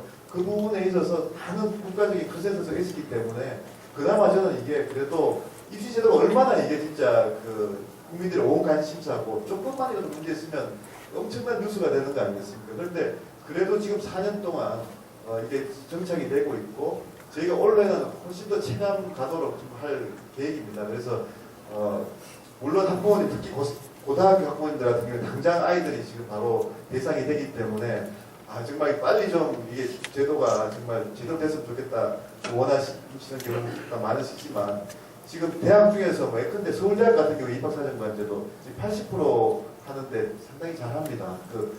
그리고 이제 지금 이제 뭐 포스텍 같은 경우도 굉장히 100%를 하는데 잘합니다. 그래서 그렇지만 또 문제가 있는 학교들이 또 있거든요. 그래서 이게 한꺼번에 다 되는 건 아니지만 적어도 긍정적인 방향으로 많이 지금 가고 있고 저희가 자신 있게 말하고 싶은 거는 적어도 지금 초등학교 학부모님들 같은 경우에는 정말 입학사정관 제도가 이제 훨씬 한 6년 후쯤 안 되겠습니까? 그때는 말씀드렸듯이 학생 수도 많이 줄기 때문에 이게 대세를 하는 걸 미리 예상하시고 좀 준비해 주십사 하는 것이고요. 그 준비하실 때 학부모님들이 준비하시는 게 아니고 아이들이 자기네들 하고 싶은 걸 마음껏 하기를 두십시오. 책 좀 마음껏 읽게 하고 마음껏 뛰놀게 하고 괜히 한번 보내주지 마시고요. 그렇게 하셔도 얼마든지 이제는 대학 그 본인들 그 정말 그 미래를 그 이렇게 잘 키울 수 있는 대학을 갈 수가 있습니다. 지금 당장 이제 중학교, 고등학교 학부모님들은 지금 이제 그게 지금 어렵지 않습니까? 그렇지만 저희가 최대한 노력해서 부작용을 최소화시키도록 하겠습니다. 제가 갑자기 궁금한 게 있는데요. 이시호 장관님은 지금 현재 아이를 학원에 안 보내시나요? 저는 어쩔 수 없이 안 보내거든요. 장관님은 지금 교육기술부 장관. 커요. 애가 커요. 아, 막내가. 벌써 대학 하나에 있는데 제가 사생활을 다 아는데 네. 하나에 있는데 네. 벌써 대학 졸업했을걸요. 아, 그러니까 이제 장관님이 보기보다 이렇게 좀 스포 동안이에요. 저는 약간 근본적인 부분으로 이렇게 생각하실 수 있는 문제인데 저희가 이제 고등학교 3학년 교실에 수업하는 거 이렇게 TV에서 나오는 거 보면은 한뭐 공교육이 죽었다가 60~70%가 다 잡을 자고 있거든요. 근데 지금 우리나라 대학 입학률이 아까 저기 학부모님도 말씀하셨는데 80%가 넘습니다. 그럼 무슨 얘기냐면은 잠자고 있는 70%의 그 학생 중에 20%만 대학을 안 가고 50%는 대학 가서 또 존다는 얘기로 해석할 수도 있어요. 물론 뭐 공부를 못하기 때문에 대학을 안 가야 되는 건 아니지만 정말 10명 중에 8명이 열의를 갖고 나는 대학을 가서 공부를 하겠다 이런 의욕이 저는 없다고 봅니다. 그런데 앞으로 말씀 10년 이내에는 지금 대학 입학 인구도 엄청나게 줄어드는데 지금 현재 반값 등록금 얘기 나오는데 실현 못하는 이유는 대학 수가 너무 많아서 그런 거잖아요. 그럼 모든 대학들의 국가가 세금을 지원해 줄 수가 없고 그래서 저는 지금 우리나라 대학 경쟁력을 제고하기 위해서도 마찬가지고 지금 어느 정도 교과부에서 이 대학 구조조정을 진행하는 걸로는 알고 있는데 이런 형태로 해서는 지금 대학 입학 연령 인구 줄어드는 수준에도 못 내려간다고 봅니다. 과감하게 돼야지 학부모들도 쓸데없는 그 등록금 낭비 안 하고 국가도 세금 낭비 안 하는 걸로 그런 생각이 듭니다. 네, 시간이 많이 흐르고 있습니다. 그래서 이제 몇 사람만 딱 하고 우리가 이제 선물 추첨도 해야 되거든요. 기다리고 계신 분들 있기 때문에 지금 우리가 갤럭시 노트도 있고 많아요. 이기 때문에 일단은 잠깐만 이제 다른 얘기를 방청객 중에서 혹시 뭐 대학 입시에 관한 겁니다. 대학 입시에 관해서 말씀하고 싶은 분 있으면 그 입학 사정관제 수능 뭐 다 여러 가지 복합적으로 말씀해 주시네요. 저는 유혜정이라고 하고요. 지금 뭐 입학사정관제는 저는 모릅니다. 제 후에 애들 다 커가지고요. 저는 예비고사, 본고사 시절을 대학 들어갔는데요. 개혁도 좋은데 개혁 좀 덜 하면 안 되나요? 솔직히 저는 그렇습니다. 우리나라의 교육이 너무 변해요. 교육 개혁 좀 안 하면 안 됩니까 이거? 저는 그거 좀 말씀드리고 싶습니다. 또 아까 말씀하셨죠. 그럼 간단하게 해주세요. 한 30초만요. 저는 이제 제가 실은 여기를 별로 오고 싶은 생각은 없었는데 저희 딸아이가 고2를 올라가는데 그 아이가 여기를 꼭 와서 입학 사정관제를 물어봐달라고 해서 제가 실은 왔어요. 근데 저희 딸아이 같은 경우는 공부를 뭐 잘하는 것도 못하는 것도 어중뛴 그런 아이인데 그 아이가 제일 좋아하는 거는 책을 읽는 거예요. 그래서 1년이면 보통 500~600권을 애가 읽고 그 중에 이제 독서록은 뭐 한 20편 정도 쓰는 아이인데 방학 때 고1을 올라감에도 불구하고 그 기타를 배우겠다고 해서 기타를 배우는데 그 아이가 이런 얘기가 있다라고 제가 메일을 받았다고 하니까 엄마 그러면 나는 내가 책도 많이 읽고 시험은 보통 100점은 못 맞지만 나는 상식이고 뭐고 내가 50~60대의 지식인들을 내가 능가할 수 있는데 이런 실력을 갖고 내가 대체 에너지를 공부하고 싶은데 과연 내가 대학 갈 때까지 입학사정관제가 존재하는지를 좀 알아봐 달라고 왔습니다. 이제 저를 좀 마무리해야 되거든요. 저희가 지금 2시간 이상, 뭐, 우리 아까 공론 빼고 2시간 이상을 열띤 토론을 해가지고, 제가 이거 아무리 생각해보다 봄에 장관님 한번 더 하셔야 되겠어요. 지금 봄에 한번 이제 더 붙는 걸로 하고, 정리하는 입장에서, 우리 교수님, 뭐, 약간 1분 정도만 가르쳐주세요. 1분 안에 하겠습니다. 평택대학교 혹시 입학사정관제도에 관심 있으십니까? 예, 감사합니다. 고맙습니다. 입학사정관제가 효과적으로 집행이 되려면은 우리 아이는 어떤 대학에 어떤 특성화된 과에 가면은 이 아이가 가장 성공할 수 있는가를 점검을 하셔야 됩니다. 근데 대부분 출석이 서울대 보고 그다음 연대 고대 보고 경희대 보고 예대 보고 이런 식으로 쭉 내려오게 되겠죠.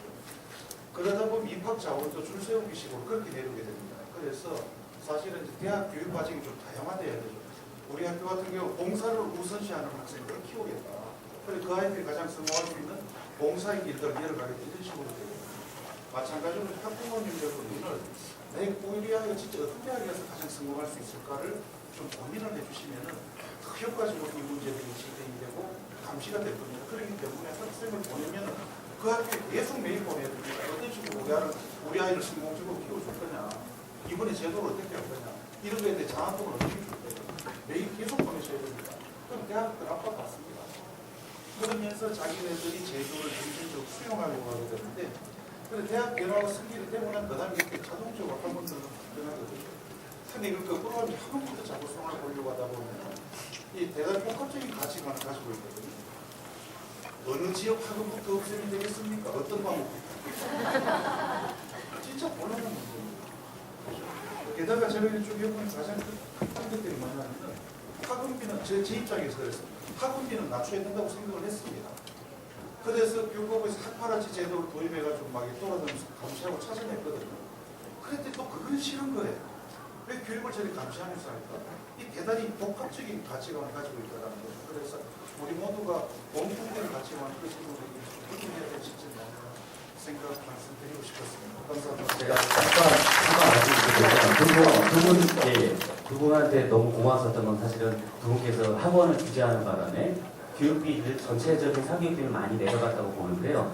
지금 절대평가가 이제 올해부터 전면 시행하지 않습니까? 또 서울 같은 경우는 주 5일제 수업하는데 지금 학원들이 어떻게 보면 그 위원장님 두 분을 사실은 공격할 태세를 갖고 있어요. 어떤 태세냐면 사교육 쪽에서 특강을 준비하거든요. 주 5일제 토요일, 일요일을 묶어서 학원 특강으로 하려고 다들 준비 지금 눈에 불을 켜고 있습니다. 제가 봤을 때는 두 분께서 이번에 한 번 이렇게 나선 거 아예 주말 학원 규제까지 한번 나서시면 어떨까 생각이 듭니다.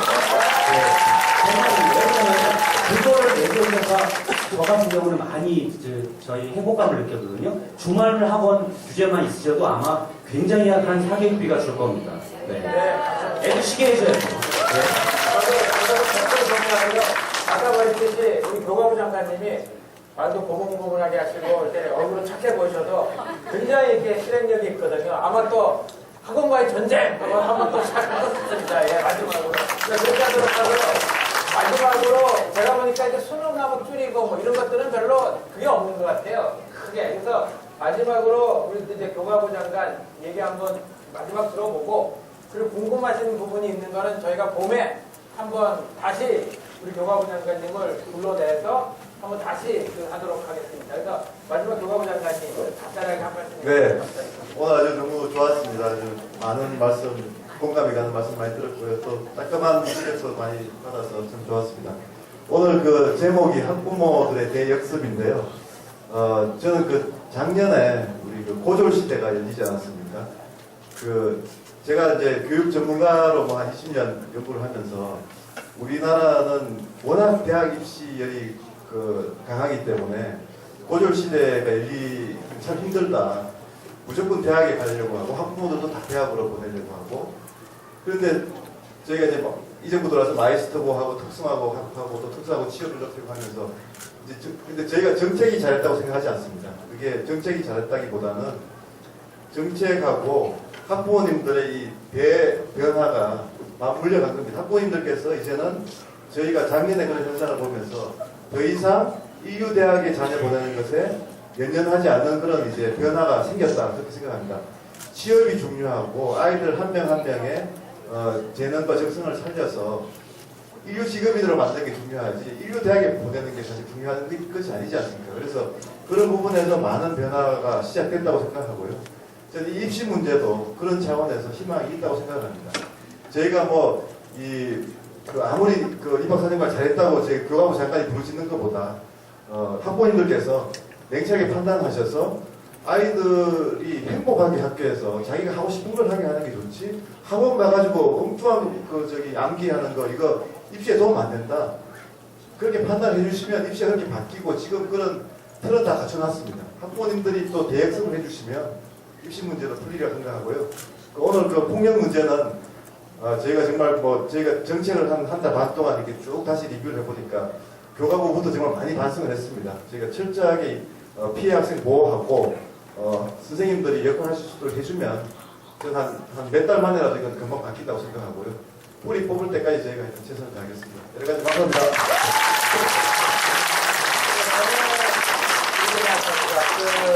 학부모들의 대역습이라고 하는 게 사실 좋은 얘기만 들을 필요가 없어요. 사실 이게 반대되는 얘기, 여기에 부작용 얘기를 들어야지 이게 개선이 되고, 저희가 보면 생각하는 지향점은 같아요.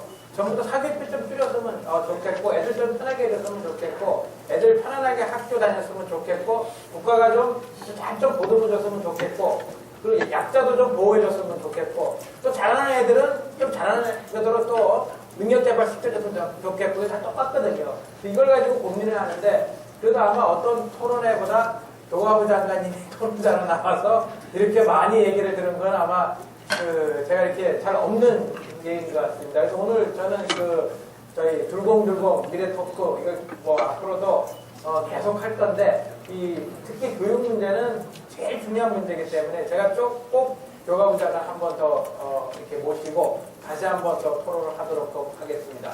오늘 이렇게 참석해 주셔서 감사합니다.